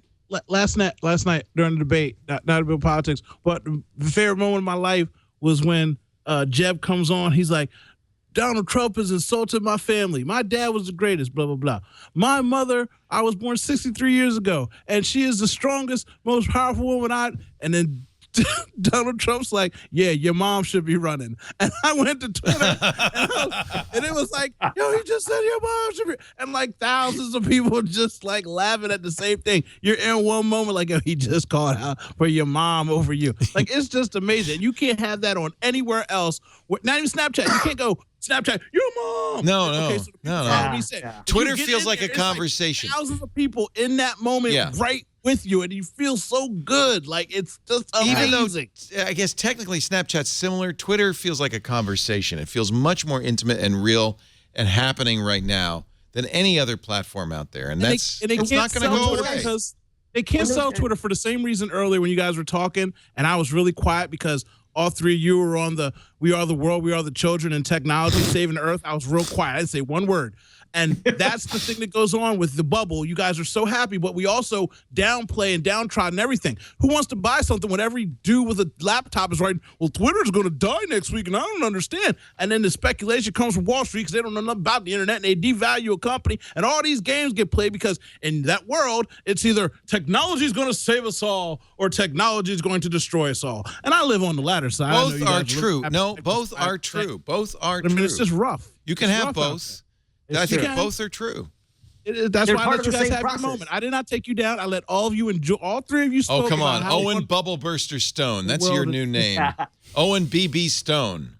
Hey, I let you have it. And they're part of the same process. I'm just saying, Google overfishing, and then tell me how we're going to build all this technology when we don't have any fish in 50 years and the world falls apart. Hey, if the world falls apart, we'll pay attention to that. But until then, I got Twitter. I know. Well, at least we'll know it's happening live. I think we'll see it on Twitter first. That's right. Oh, my God, the world just falling apart. Where? Right here. I'm getting a lot of sunburn. But I think it was cool what you said there, Leo, because it touched on when those guys first built it. I remember, they talked about the fact that, it was their status update. They were inspired to make Twitter by the fact that some of them were just leaving clever status updates in their IM chat. Right? Oh, that's interesting. I didn't know that. Yeah, that's what inspired them. And they're like, you know what if we had a service that instead of like us making clever updates with just each other. Yeah, we just put them someplace. And then if we all shared them, and they're like, the world's kind of a little bit less lonely place when, you can see what other people are thinking. And of course it evolved from there, but that is the core of the idea. Like, what's happening right now? What are people I'm interested in care about, thinking about things?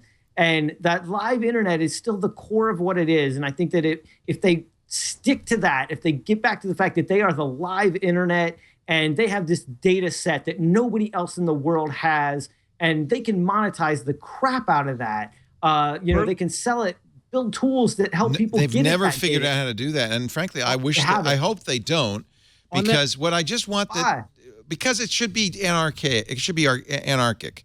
It should not be, that's what's wrong with Facebook, Google Plus. They're data mining it. Don't data mine it. Just let it be. Let Twitter be Twitter. Let Twitter alone. The data is huge, though. You need money, first of all, so stop. People got to. They got enough money for 412 years. Listen, nobody has enough money. This is America and it's capitalism. And let me finish my point. Stop talking about money. We need more money. Everybody needs more money. You need more money. Leo, stop making any more money for the rest of the year. Send me the rest of all your paychecks. I'm getting real close to doing that. It's called retirement, Owen J.J. Stone. Yeah, listen to me. You threw it on track. I'm saying Twitter also needs to embrace itself. I don't like saying it because I feel weird saying it, but there's a thing that's called Black Twitter, and they generate so many comments and content. No, it's amazing. It's a whole subculture on Twitter. And Twitter ignores them. They need to embrace them. No, they should ignore them, because if they pay attention to them, it'll change it. Black Twitter, we shouldn't even say the words. Just let it be. Okay, well, letting it be doesn't let people know about it because white people feel weird. But if you're black, you know about it. Twitter. Actually, it's probably not everybody. But you say Black Twitter, people go and type in blacktwitter.com. They don't know what you're talking about. Well, and by the way, Twitter doesn't. I'm glad you brought it up because I can't bring it up. I'm glad you brought it up, but I'm very aware of it. There's an I'll use the code word urban. There's a very much of an urban subculture available on Twitter. I bet there's other subcultures there, too, that we just don't know about. Oh, yeah. And more people would love to be a part of it. There's probably gay Twitter, right? And enjoy it. There's probably furry Twitter. Everything Twitter. Right. You got to promote certain things. You don't want to shine too much light on that. You want to let it be organically grow. They won't shine any light on it. It's at the bottom of the ocean, Uncle Leo, with the rest of the non-fish. Well, and I still think that one of the kind of the original Where do mistakes. I find Black Twitter? Can I Google that?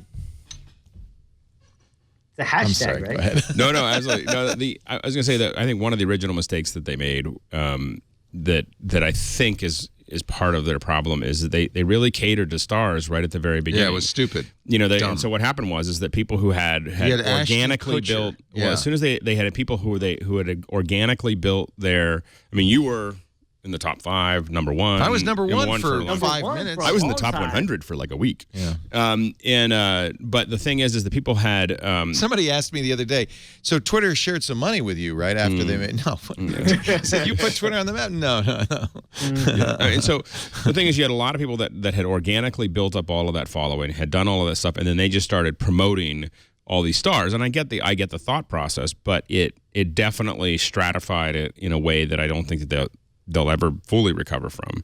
Where they really could have had, what YouTube did really well, I think, is that while there's big stars on it, it really built up a culture around the little guy. YouTube has a much more of a culture around the YouTube stars in their world are way bigger than traditional stars. Like when we do online events, and we do a lot of online events, we always tell the people we work with, you're much better off with a YouTube star than a Hollywood star because they're gonna bring people. Like they're gonna. There's a culture I do not get. Oh, I do not get PewDiePie. I do not get Annoying Orange. I do not get any of this stuff. It's not for you. Who's it for? For people okay. Does your daughter love YouTube? Is she like a Michelle Phan fan? My daughter is a Netflix fiend and Minecraft fiend. She hasn't gotten on her YouTube dreams yet. But I'm just saying, certain things aren't for you. They're for a certain subculture. And the thing about YouTube stars is they still actually talk to people. But are they real stars or are they... I mean, that's my question. They're making money, Uncle Leo. No, they're not. No. YouTube wants you to think they're making money. Five people are making money. Most of them, like Michelle Phan, are making money by selling stuff off-site. Well, but that's a myth that people are making money on YouTube. Most people are working in the mines there, grinding out videos and making nothing. Ivory Tower. I know 2 people right now that live a regular life. They got 4 kids. They vlog every day. The wife and the husband have quit their job and they play video games and hang out with their kids all day. And no, they're not making millions of dollars, but they're making $150,000. I bet they're working their ass off. They're making videos. How much? They're sitting at home. They're not again. People are making money. People are getting paid, and it's not just the top 1% of people. Yes, some of those people have more than others, but people are making a regular good living off of YouTube right now. And it's hard work. In fact, there was an article in the New York Times about a YouTube star who has to work as a waitress because to keep ends together. It's very difficult for her because people look at her and say, You shouldn't be waitressing. What are you doing here? Like anything else, it takes a fair amount of organization. We end up working because of what we do with a lot of YouTube stars, and they're making money. I mean, I'll tell you one thing. Number one is there's a bunch of them. It's not 2, it's not 5. Actually, it was Fusion. I apologize. It was. There's a lot of them that are not. Again, they're not driving Rolls Royces, but they're all making enough to live fairly comfortably. Yeah, and it is real start. I was standing. We were waiting to get in somewhere with one of the YouTube stars, and he's just standing there, and these Japanese tourists were just like super excited to take a picture with him. Course, it was like, of course. But I'll say that. But he is super organized. He knows exactly what he's doing. The thing is that in any industry, whether it's the railroads or iApps, the apps for the iPhone or whatever, it's not the people who purely have talent that are getting rich. It is the people who mix some level of talent. They get the new with medium. An enormous They understand amount. what's going on. I mean, you look at like a Justine Ezerick, who Justine's done great. She started. She works her ass off. And she worked her. I met her before. I mean, we brought her onto MacBreak. She had that work ethic. Whatever. Yeah. You discovered her. The way I discovered her though was I was at PodCamp. I didn't discover her. I mean, she was. I remember you coming to me and say, "There's this woman you need to meet because she's an incredible. She's going to be a star." She was going to be a star. I don't think I did it, but she.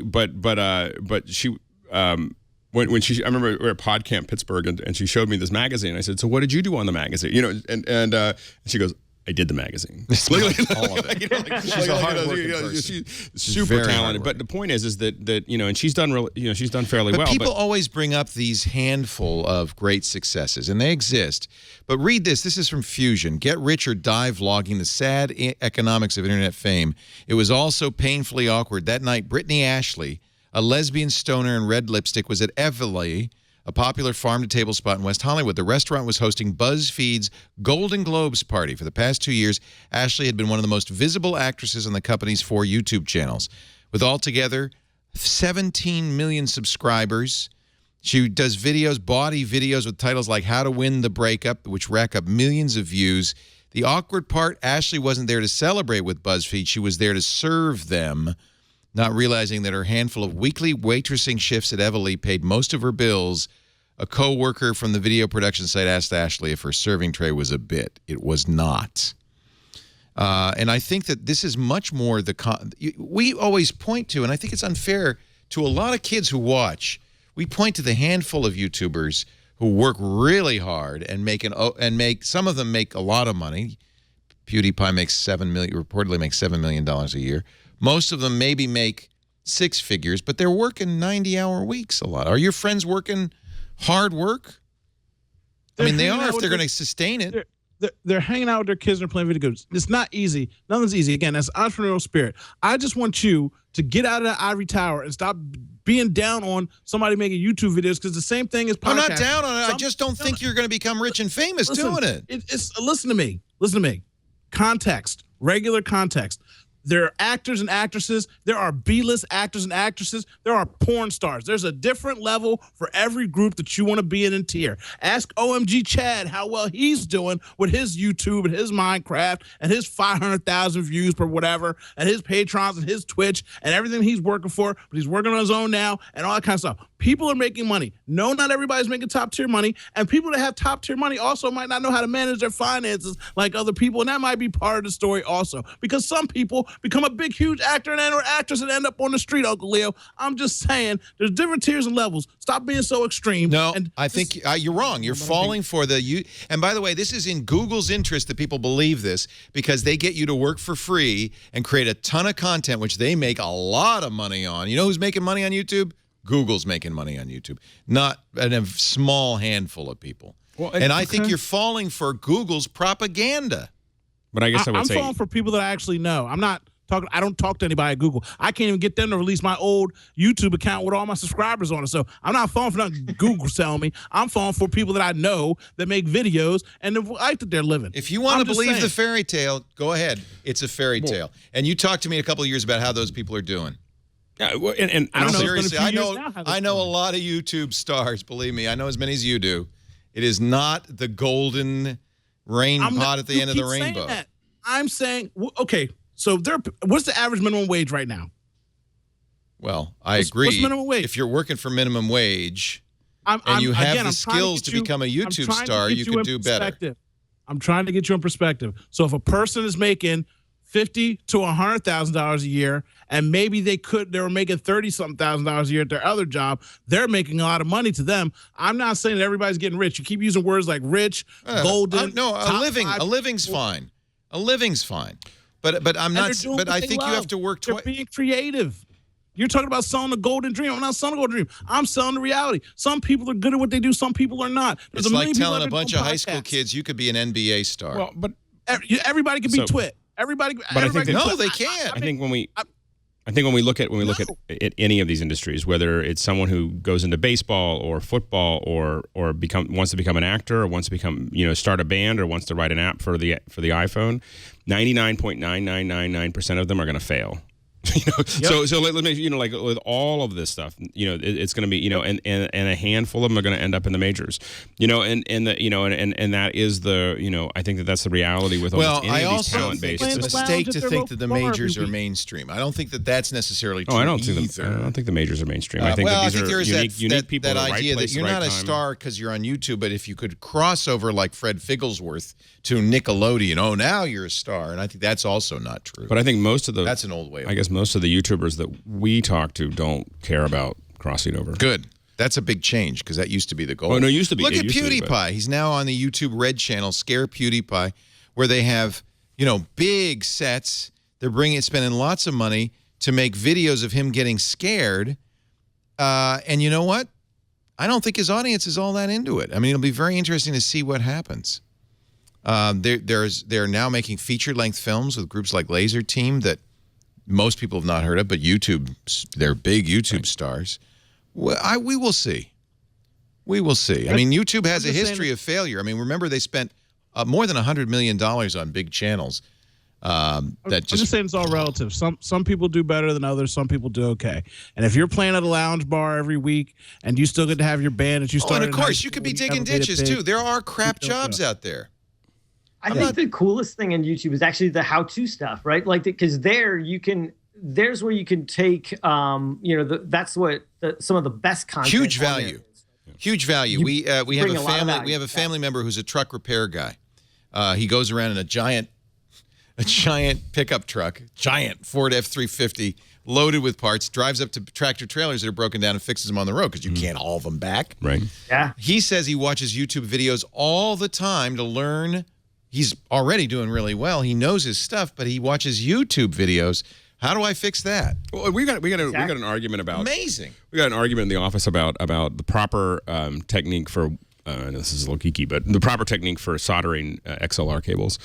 And of course, where do we go? We go to YouTube. And there's like 6 of them, and all of them have like 1 million views. We're like, there's 1 million people, or 6 million people that watch videos about wiring XLR cables. I feel so much more special now. It restores your faith in humanity, right? I know, when you realize that many people are doing something like this. But actually, coolly enough, though, if you have a YouTube channel and you're doing that kind of thing, you can then translate that into other stuff too, right? If you you have to. I think if you want to make money, you have to sell stuff, or you have to find an extra revenue source. That's nothing wrong with that, but that's how it is. Yeah, and that's how you have to approach it. The YouTube, you're right, like to an extent, right? The YouTube star thing is like any hits-based business.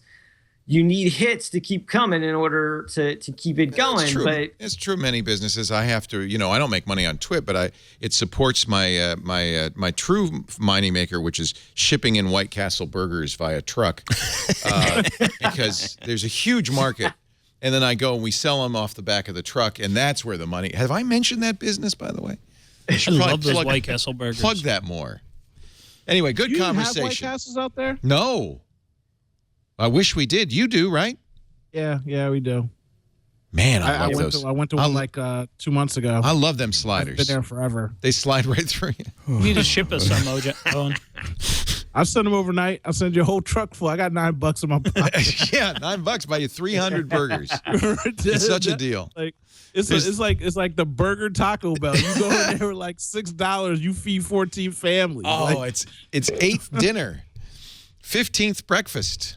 Uncle Leo, I still love you. I love you too, Owen. Semi-disagree. I'm just saying that, No, you have a good point. I'm not disagreeing. I am disagreeing with you, but I'm agreeing with you in general. I'm just saying that some people have a different idea of what stars like.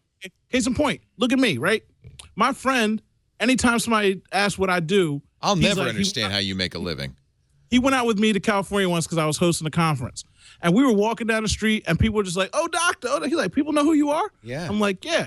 We're at a. Why is that, doctor? Why do people know who you are? People know who I was. That's the first thing you asked me. You're like, "Who are you, and how did you get here?"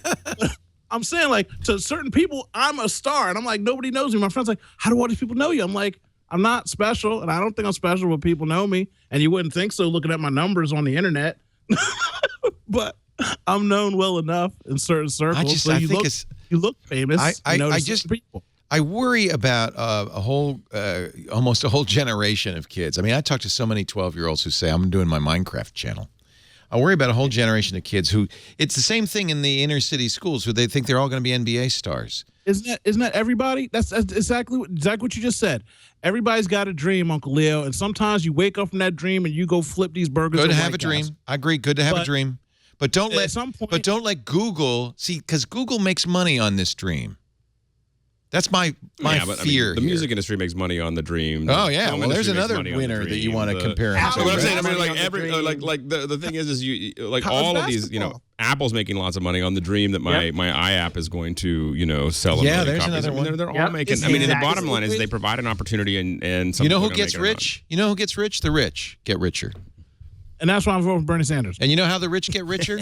They prey upon people who want to be rich. Well, everybody wants to be rich. That's why I was telling you, stop talking about being rich. I love being averagely comfortable.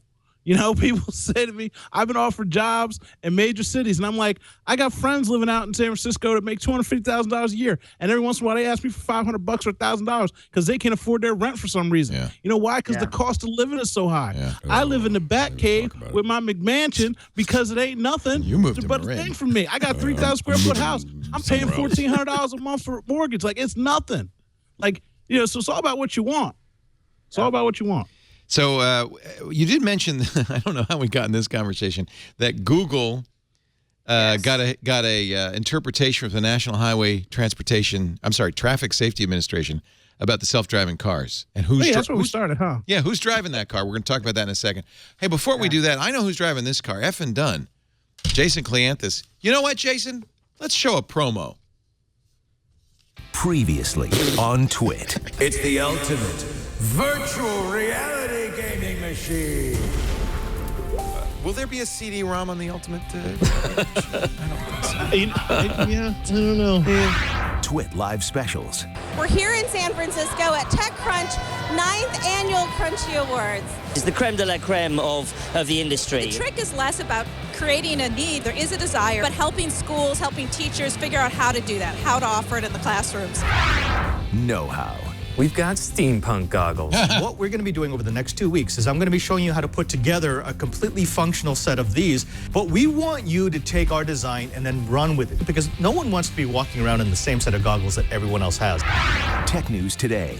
The money that's coming in from all of these private investors, from VCs, that's what fuels innovation, and then it hits a natural cap, and that's where we are right now. I feel like the difference between now and let's say the first big tech bubble of the early 2000s is just that we're here again. Yeah. That's the difference. Yeah. Twit. Take it to the bank. I think once people just somebody in their Crunchy's real so selves, white. let their beards explode out of their face, you'll find that you just evolve into a very, very the Dollar version Beard of the person Club. You already are. I need the Dollar Beard Club. I don't have connectors. I can't do it. I love how Tanya was keeping her distance on that with that mic. You know, she had her mic up like, okay, let's keep, fully extend the arm. Hey, here's what's coming up. We got a great week ahead, too. Thanks, Leo. Here's a look at some of the things that we'll be talking about next week on Tech News Today. It's Developer Week, San Francisco's largest tech event for developers, with a hackathon and a lot more. Plus, Kara Swisher, Walt Mossberg, and Peter Kafka will host Recode's Code Media Conference, where we are bound to hear some very interesting insights into how tech is transforming what we watch and what we listen to. And 500 startups will host their demo day. The next bit, Robin, the cloud-integrated Android smartphone, begins shipping to Kickstarter backers next week and will be offered to the public on Thursday, February 17th. We should be getting a Robin for review on this show sometime soon. All that and a lot more coming up on Tech News Today, hosted by Jason Howell and myself, Megan Maroney. Monday through Friday, 4 p.m. Pacific, 7 p.m. Eastern, midnight UTC, your daily dose of tech news at its new time. Make sure you tune in. Tech News Today. Our show today brought to you by Carbonite Online Backup. Here we come, skidding into the tax season. Time to get those files together, your receipts. You have them, right? You didn't lose them, did you? Wouldn't it be terrible if your hard drive died tomorrow? That's why you need a good backup solution. That's why you need Carbonite. Automatic, continuous backup. And it's not backup next to your computer where it could be stolen, burned to the ground, destroyed in an earthquake, but backup to the cloud where it's safe. Your data goes on vacation in Carbonite's climate-controlled data centers. It's got its feet up. It's resting. It's relaxing. It's ready for you. Whenever you need it back to work, you just log on to your Carbonite account on any computer. Download all your stuff. They have free apps on the smartphones. You get your stuff. You can even check to make sure it's all there. There's versioning if you use Windows. I tell you, it is a great choice for home, for office. More than 1.5 million people trust Carbonite to back up their computers, their servers, their personal files, their business files. Don't take that risk. Disaster happens. You have fire insurance, get data insurance. Carbonite, try it free right now. Just use the offer code TWIT. That way when you buy, you get 2 free bonus months. Carbonite.com, offer code TWIT. Very affordable. In fact, I was just looking at a price comparison of all the cloud backup services. And at $59.99 a year for the personal plan, for as much data as you can get, I mean, there's no limit. That is easily the best deal out there on data, less than $5 a month. Carbonite.com. Don't forget the offer code TWIT for 2 months free. That makes it an even better deal. You're watching This Week in Tech. Apollo Creed's son, right? Apollo Creed's son backs up all his stuff to the cloud, backs up all his data to the cloud. That's right. You know? It's in the cloud, man. You don't have to worry. I just took a picture. Actually, I do that all the time. We go to a restaurant, and I'll take a picture of the specials menu. The camera phone has invented whole new reasons for taking pictures. I mean, it's just my memory. Oh, yeah. It's your memory. It's like literally, like I take pictures of anything that I'm interested in. I'm just, and of course, you go to the store at Whole Foods. You know how if you check out and you have to give them the numbers. You have to tell them like when you buy a little thing in bulk, like nuts or something, pecans. Right, and you go and they're like, "What was the number?" And you're like, "Oh crap, I forgot to write it on the back." Take a picture. So I started now. I just take the picture of it, boom, and then come to the checkout. There it is. My son and his friends were over. I found a pair of keys. I started texting him a description. Oh, your friend left your keys here. They look, and then I realized, what am I doing? I took a picture. Sent him the picture. He sent it to all his friends. I thought, what am I doing? It's hard to get in those habits, Now I have to remember to talk to my my Amazon Echo. And my big thing is I every time someone gives me a business card, I just immediately take a picture. Like as soon as I walk away from it. Do you have software that you use that scans it? No, I don't. Yeah. I should. I just want to make sure that I don't lose the card. Because it's always like, that guy, and I took you stick it in your pocket, and then you come to your pocket out, and it's gone. Exactly. You missed it. Yep. So Google had a really interesting question. A letter that they wrote to the NHTSA, National Highway Traffic Safety Administration, to the director of the self-driving car project at Google, wrote to them saying, hey, who's driving a self-driving car? We would like it to be us. Well, currently the law is whoever's sitting in the left-hand frontmost seat is accountable and has their, the wheel and the pedals is accountable. But one of the problems is Google's cars don't have a wheel and a pedal. Which really bothers me. So Google said, we need an interpretation of the law. We say there are a couple of possible interpretations. One, you can interpret the term driver as meaningless for the purpose of self-driving cars. There's no human driver, and just say it's inapplicable. Two, you could say the driver and operator are referring to the software. Right. Three, you could say whoever's sitting in what would be the driver's seat, right, or some designated seating position, perhaps the left front outboard seating position, is the driver regardless of whether that person could drive the car. So the key is, by the way, is you just sit on the other side of the car. Make sure that seat's empty. Yeah, exactly. Who's driving the car? Nobody's driving this bus. Tape over that. Like, do not sit here. So really, I was kind of impressed with this. They published this letter. And it was very long and thoughtful, and they really went back and forth. And I really found it fascinating.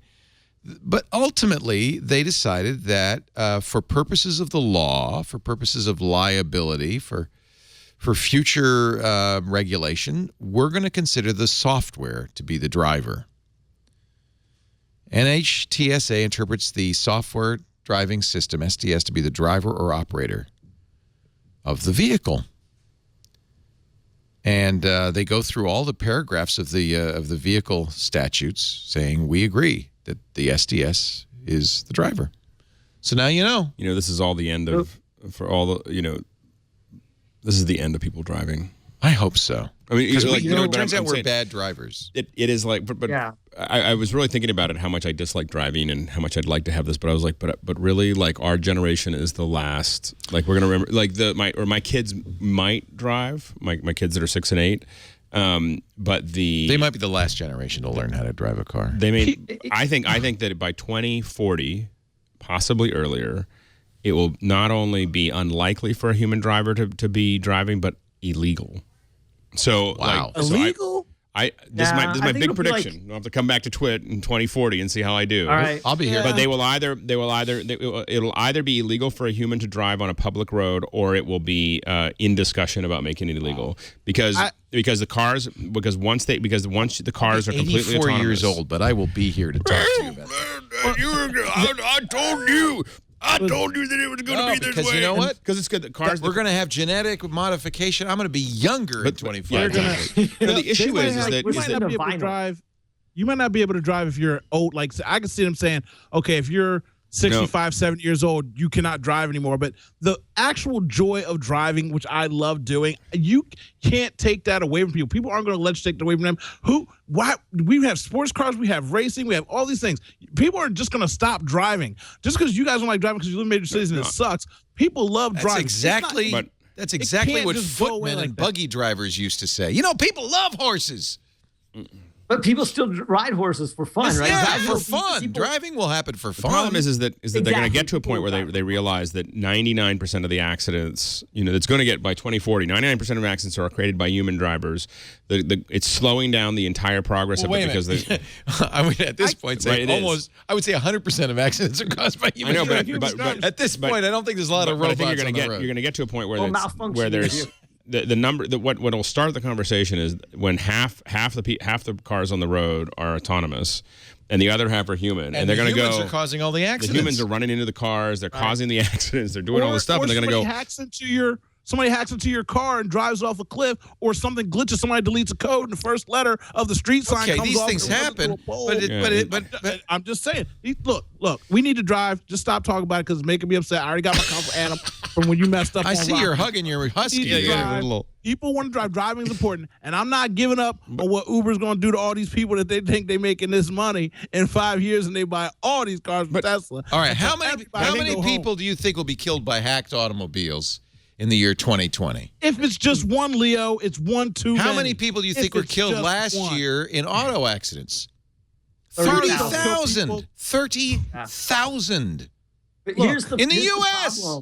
People die smoking cigarettes. And half of those, I believe, are doing that, and people are still smoking cigarettes, and we ain't banned that yet.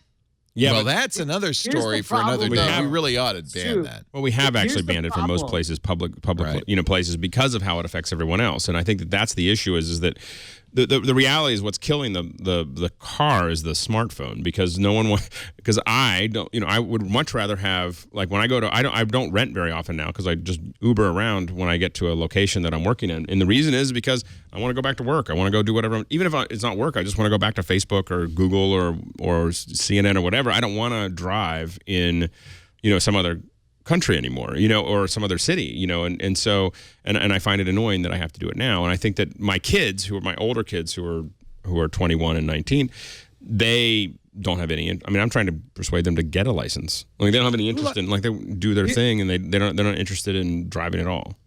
Also, living in a city, people that live in rural areas, kids, they need a car because you want a car, you got to get around. It's also where you live in the environment that you're in, and that has a lot to do with it. But who also wants to do the speed limit? I got places to go. I can't be sitting there with this car doing 25 miles an hour when I like to do 45. I guess my whole thing, though, is the problem, Owen. You are the problem. You're the ones that are going to. You're going to be the one that creates this outlawing humans. They keep on. I can't drive 55. Me and all the people that are all those Uber guys that are ruining the jobs for taxis, and in 5 years they're going to be really upset when they come to find out that Uber been playing them for fools, and they're going to be driven around by Teslas that are automated. Who are these old people, and why are they on the screen here?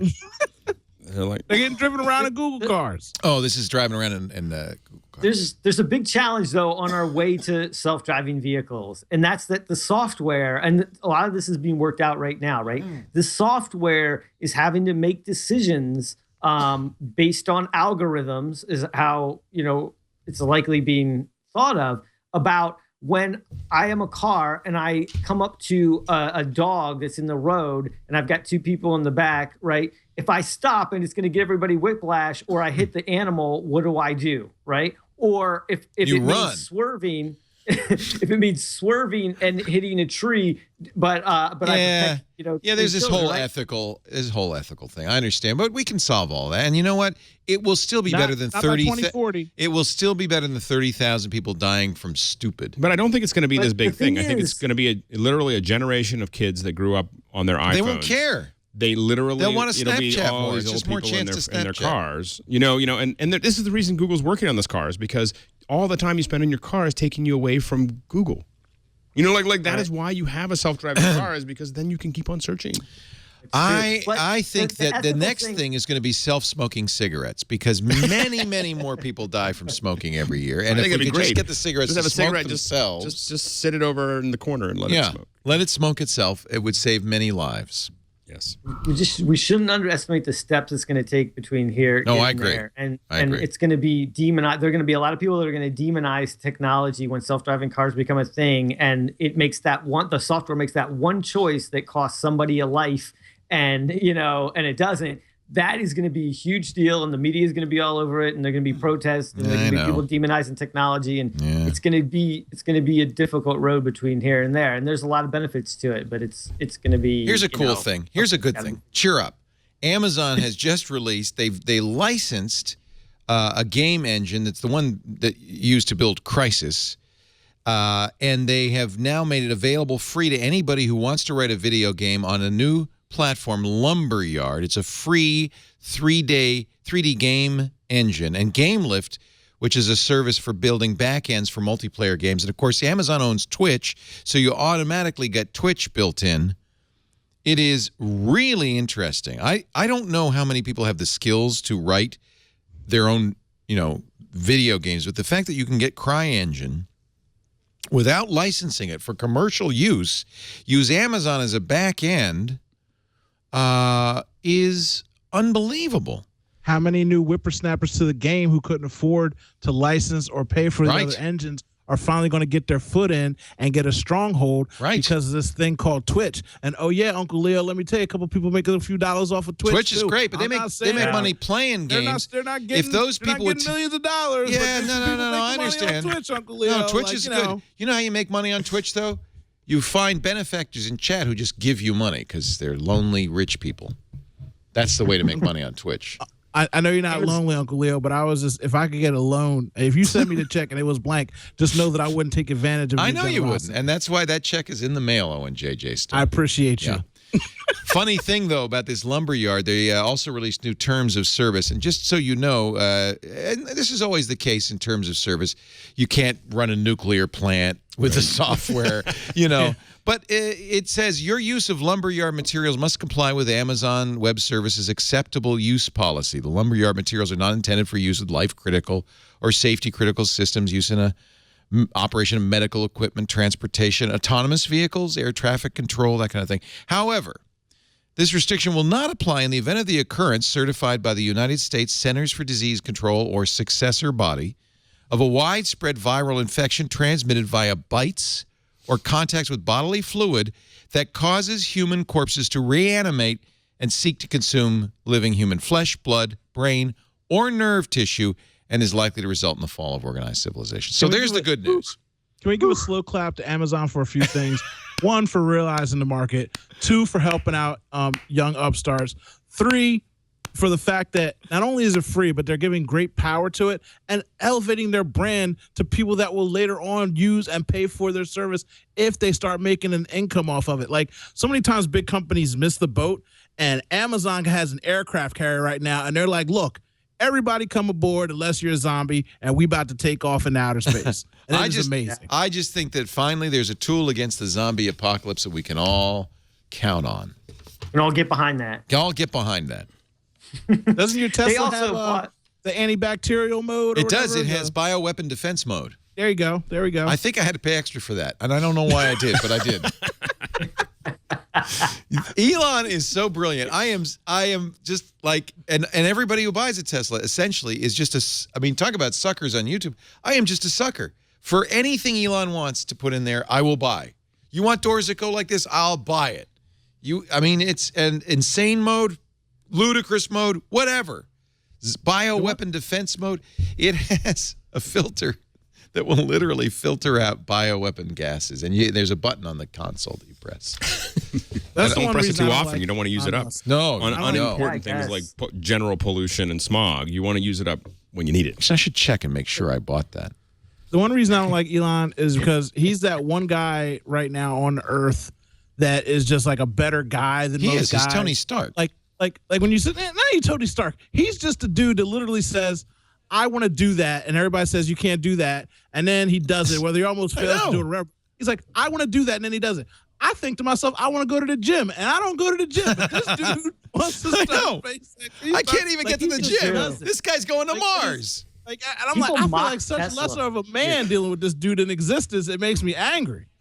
Dude, people mock Tesla for years. I remember people saying for years and years, they'll never bring a car to market. They'll never get that thing to market. They'll never be publicly traded. They're a joke. And by the way, SpaceX, they'll never get a rocket into the air, and they've had their troubles.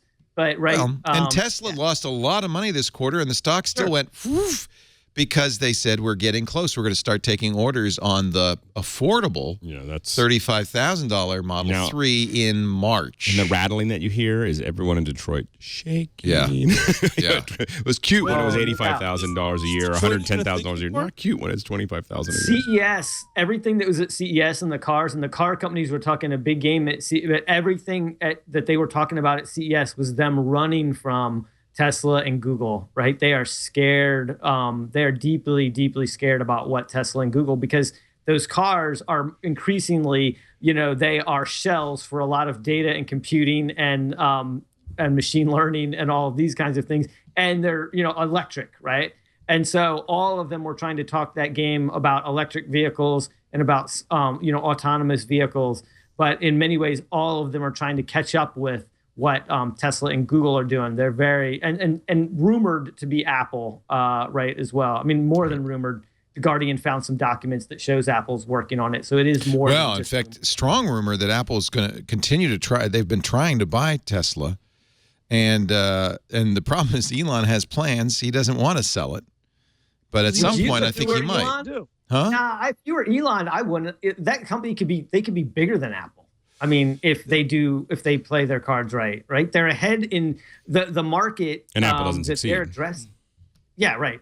If Apple doesn't succeed. I mean, the markets that they're addressing, transportation and energy, those are just massive markets that are going to define the next 50 years. Yeah. If I was Tesla, no way I would sell. Like, they could be the biggest company in the world. And it just shows you old school marketing and men to sit in a room. And I don't know if you saw the Star Wars pool toys that went out into the world this week, but I mean, they look like adult toys. And you just think there's somebody who sits on a board, who sits in a meeting, who sits in a room, there's a designer. I got to find the picture. And then somebody made it. And then it still got past all these checks and balances. You're like, wow. Yes. Detroit's sitting there, and you know what? Elon said, you know what? Forget it. I'm not even going to sue you guys anymore. You want my thing? Take it. And they still can't make anything like it. I don't know if you ever sat in a Tesla. It's not the most comfortable seat in the world to be sitting in one. I don't care. It's not that hard to. No. I'm saying it's not that hard to replicate if you really wanted to do it. But they sit on their old world laurels, and by the time they realize that they must change, it's going to be too late. And the too late is looking like it's coming on the way. And they're by trying. the way, I mean, they're trying hard, but it's just models that they have to become data companies. They have to be computing companies. They have to become, electric vehicle companies. And these are just so massive. It's turning the Titanic, right? And they'll say, we've been working on these things for 10 years, but they're just getting lapped by Google and Tesla on all the important things. Well, and when you look at some of these companies, I mean, like Apple, if Apple steps into it, Apple's got way more cash than all of the American car makers combined. Wow. So the thing is that, Apple, they're competing. It's not that they're competing with little companies these little upstarts. They're competing with companies that are bigger than they are and, have a lot more resources and don't have any history that they have to deal with. I mean, Google has hired up, the DARPA challenge, the robot challenge where they try to get cars that drive, so Google has hired up like so many of those people. It's actually kind of a shame because a lot of them they would do a lot of papers and everything about self-driving vehicles and autonomous, and all of these things. Google has hired many of them. I think Google and Uber have stripped Carnegie Mellon to the bone. Yes. Wow. They have taken all these people out of the market, right? So they're behind the firewall now. They're not contributing these to academic research, which then in one sense hurts the existing players because they can't, they don't have the R&D invested in these things and they're not hiring them. They're hiring a lot of these people. It's not that they aren't. They are too. GM and Ford and Toyota and everyone. But Google and Tesla have been so singularly focused on these issues that they're, that they're just taking these huge leaps that the car companies aren't. They still have to protect their existing businesses, and they still have to make sure they have to invest a lot in making sure those businesses keep their profits up quarter to quarter. And that's it's an innovator's dilemma, and it's going to come home to roost over the next few years unless they make some big changes. And they're trying, but we'll see. We'll see. We're going to take a break, wrap this up in a moment. Jason Hiner from Tech Republic, CBS Interactive, and author of a book that just came out, Follow the Geeks. Go to followthegeeksbook.com to get your copy. I hear it has an excellent 9th chapter. Actually, all 10 of them are fabulous. Lindsay, Twit users, the code for Twit users too. Twit, you can get a 10% discount on the book just because Twit Army is Thank you. so awesome. Offer code TWIT at the website, right? Followthegeeksbook.com. Yes, sir. Squarespace site. Alex Lindsay, pixelcore.com. Oh, doctor, no one knows where he comes from. Probably not this planet, but he does have a husky. This is you, Uncle Lee. This is your spirit animal. That's my spirit animal? This is a wolf in sheep's clothing. That's you. I'm a sheep in wolf's clothing. I'm the opposite. You never saw Rocky. I'm not falling for anything you say to me anymore. So you right this week. Until you fix your life, I don't believe anything you say. You're not fooling me. Fool me twice, shame on. What did Bush say? Fool me three, whatever. He couldn't figure it out either, by the way. Something in Tennessee. You fooling people too many times. The Tennessee and the thing with the thing. And the show is brought to you by my mattress, which I love. Actually, not just by mattress, my pillow and my mattress. Casper, another one of these great companies that's reinventing a business you would have thought, well, that's done. That business, everybody knows how to do that. No, because you know what? A mattress store sucks. It sucks the profit out of a mattress. They have to double the cost just to support the mattress store. It sucks the life out of you because you go in and it's bright in the store and the sales girl's looking at you like, what are you going to do to my mattress? And you take a nap and then they get upset. You try to lie on it. You try to snog on it and they don't like that. And how do you know if it's a good mattress? You don't. Casper has a better way, folks. And everybody I know who has a Casper, including myself, loves their Casper. Made in the U.S.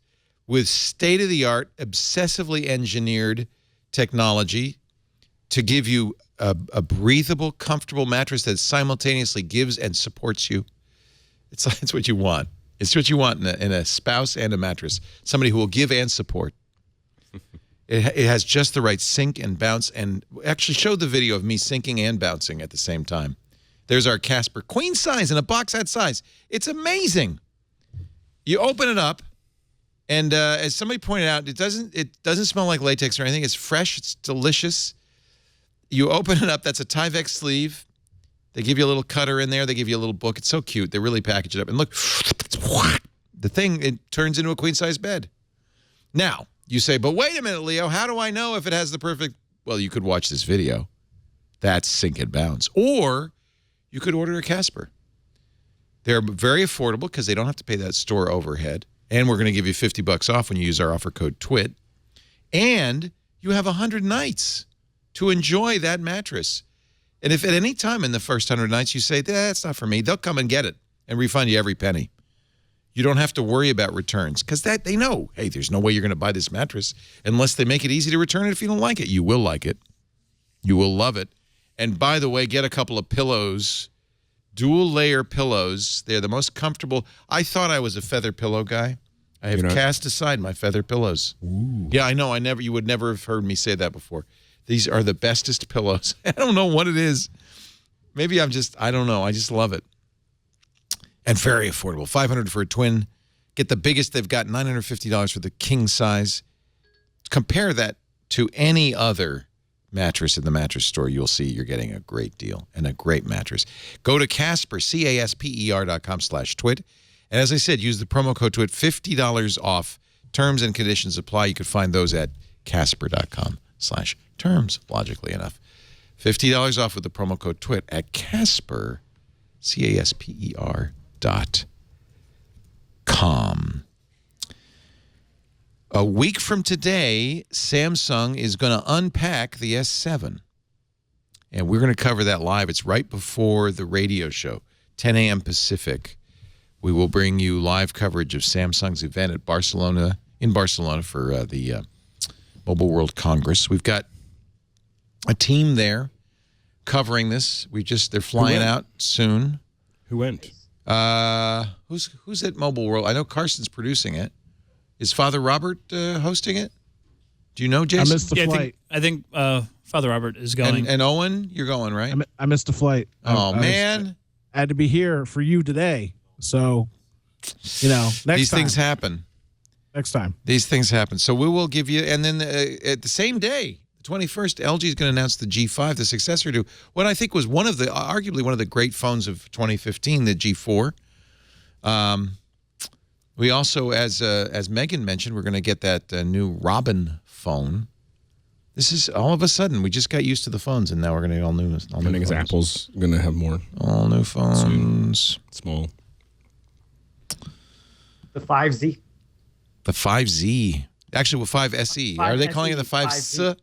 5S. That's Apple's going to apparently ship that right after its announcement on March 15th, according to the rumor mongers. And possibly an iPad 3 Air. Yeah, the iPad, because they didn't do a new iPad last fall.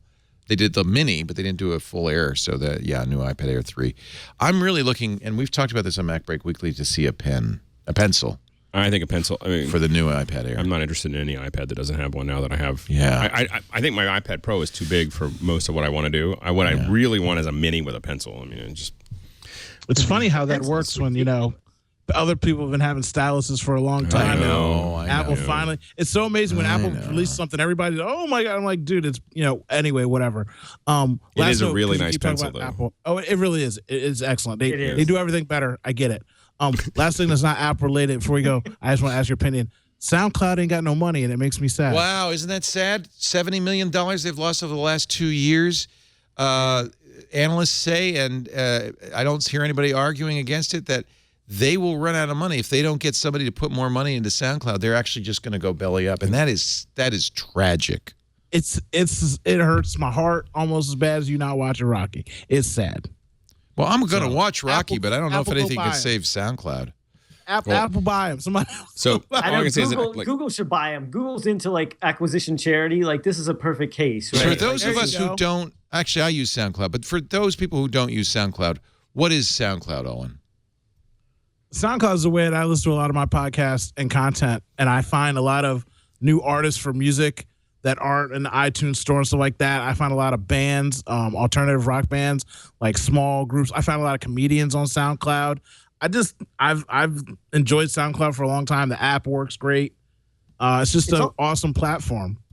It's also the most, I talked about how all CMSs suck and some suck a little less. I mean, they make the process of publishing a podcast, for example, so much better than what it used to be. I mean, people in this podcast know and that are listening, who've done some of this before, the days of having to edit RSS feeds and XML and all of that stuff. I mean, SoundCloud makes it so much easier to just, start a podcast, publish it, and just be able to focus on, building great content rather than all of the stuff you have to go through to do it. And there's others who have done it, but I think that they sort of, like we talked about on the podcast and other ways, they just sort of built a better mousetrap. They built an audio CMS essentially that is, easier and better. It's YouTube for audio, basically. It is. Right? Yeah, it's YouTube for audio. Very good. Perfect. And it would be sad, but you can also see why it's hard for them to make money. Yeah. Because you can use it for free and do most of what you want to do. Well, they did put limits on it recently. I don't know how recent it is, but they have put limits on that now where you can't just upload unlimited hours. I think they have like a 6-hour, 10-hour cap now or something like that before you have to jump enough into for paid many service. podcasts, however. Yeah. You know what the new thing for podcasts is? Putting a video on Facebook. I thought this was really interesting. WNYC, which does a lot of podcasts, has started doing this on their Facebook page. Of course, you can't post audio only on Facebook, so they post a static video, a static still, and then the thing is, it starts playing. Of course, audio doesn't autoplay, which is kind of a problem. Cool trick that I'm stealing from someone because I just did my first solo podcast last week. Is I'm just gonna go on my PlayStation and fail very badly at Call of Duty or an NFL game or something, however long it takes for the time of the podcast is, upload it and then rip it back down and submit the video of me playing a game with my audio underneath of it. So you have something to look at and be engaged if they want to watch it. There you go. But that's a very good idea. Yeah. More so than a static image, though. Yeah, put a little video in it. What's so hard about putting a little video in it? Yeah, or some images. I mean, we've done this a little bit. Tech Republic pays for SoundCloud Pro. The Tech Republic podcast we run off of SoundCloud. Oh, good. Yeah, and we've done the thing where we posted them on YouTube and put an image up, so that people can listen to them that way, because lots of people listen to stuff on YouTube all the time. People have YouTube open in a window and have that tab, not even active, but are listening to stuff, right? So you can play to that demographic too. using YouTube video and maybe Facebook video too. We haven't done that. But it's not dead yet. It in fact really SoundCloud's saying we're doing great, we're growing, but there's some concerns when you lose that much money and you're basically taking it out of the investors' pockets and you need more investment. They just raised $77 million, so someone's invested. Somebody's putting money into it, and if you're a rich person listening, please do. They're in Europe too. They're in Germany or Sweden. Yeah, they're Germany. Yeah, they're German. So I mean, it's one of those things that the European startups, right? It's like they there's a lot of good things happening in the European startup. But it's tough to raise money, I think. It is. It's harder. They don't have a tradition of venture capital. It's kind of what I was getting to. It's low risk, right? And failing is looked at badly. Whereas here, it's like, yay, you had three companies that went under, and like your fourth one hits great. It's a thing. Whereas in other cultures, it's still one of those things. Failure is kind of a black mark. I wanted to mention this because we probably mentioned the Jesus Christ blog post, Jesus Crust. I'm sorry, did I swear? I apologize. Jesus Crust blog post in which he reported Windows 10 was phoning home like thousands of times. Thank you, Ed Bott, who is a Windows reporter for ZDNet and a friend of this network and has been on Twit many times. He says, when it comes to Windows 10 privacy, don't trust amateur analysts. He points out that if you look at the data from Jesus Crust, it's not a problem of Windows phoning home at all. And in fact, it's Windows trying to get online and saying, what's going on? Why can't I get online? It's NetBIOS. It's most of the connections were to a Teredo server, which converts IPv6 addresses to IPv4. And, of course, because it couldn't get through, because it was blocked, it kept trying. There's not evidence that Windows 10 phones home at all by any means. And thank you, Ed Bott, for setting the record straight, and I wanted to do the same. Have you played? True, and that's good. Just one note on that. That's good, and Ed did a great job of it, like he always does on that. And obviously, ZDNet, I work for Tech Republic and ZDNet, so full disclosure there. Ed does great stuff. I'll put an asterisk on that, though, because I also just had an IT consultant. I feel like I would be dishonest if I didn't say it. Like I had an asterisk on this because I had an IT consultant tell me this week that he had a Windows 10 machine that he could not get, that kept phoning home on something, and they disabled it, trying to disable this certain update that it was trying to do. And they said that it was like it kept doing it, like they had disabled it and they had done it. And I've heard multiple reports like this. And so I'm, because this is something that we cover, and I keep hearing these reports, I'm just sort of telling everybody out there who is, an IT administrator and an IT consultant and helping people sort of maintain their privacy and security and all of that, just keep an eye on this and make sure that there are, that what's happening on your network, because there are cases where some of this stuff is causing problems by, some of this phone and home stuff. So do like what Ed did, do your own research, analyze your own packets, do all of that kind of stuff. And treat it with a grain of salt. And treat it with a grain of salt, these reports that you hear. Yeah. And like Ed said, look what analysts you're listening to and do some of your own research. And, one of the things that really makes people a lot of money on Twitch and on YouTube, and I'd like to make some of that money, is the Let's Play videos. So I think as we end this show, we should all get together to play the new game from the Federal Bureau of Investigation called The Slippery Slope to Violent Extremism. Don't be a puppet. You ready, everybody? You want to play the game? Have you played this game yet? Use your arrow keys to steer through the lands of violent extremism. Oh, I blew up. Jihad is what? Hit the space bar. This is exactly how the NSA hacks into your computer. I think Good job, Uncle Leo. but I'm avoiding the slippery slope to. Oh, again, violent extremism wins.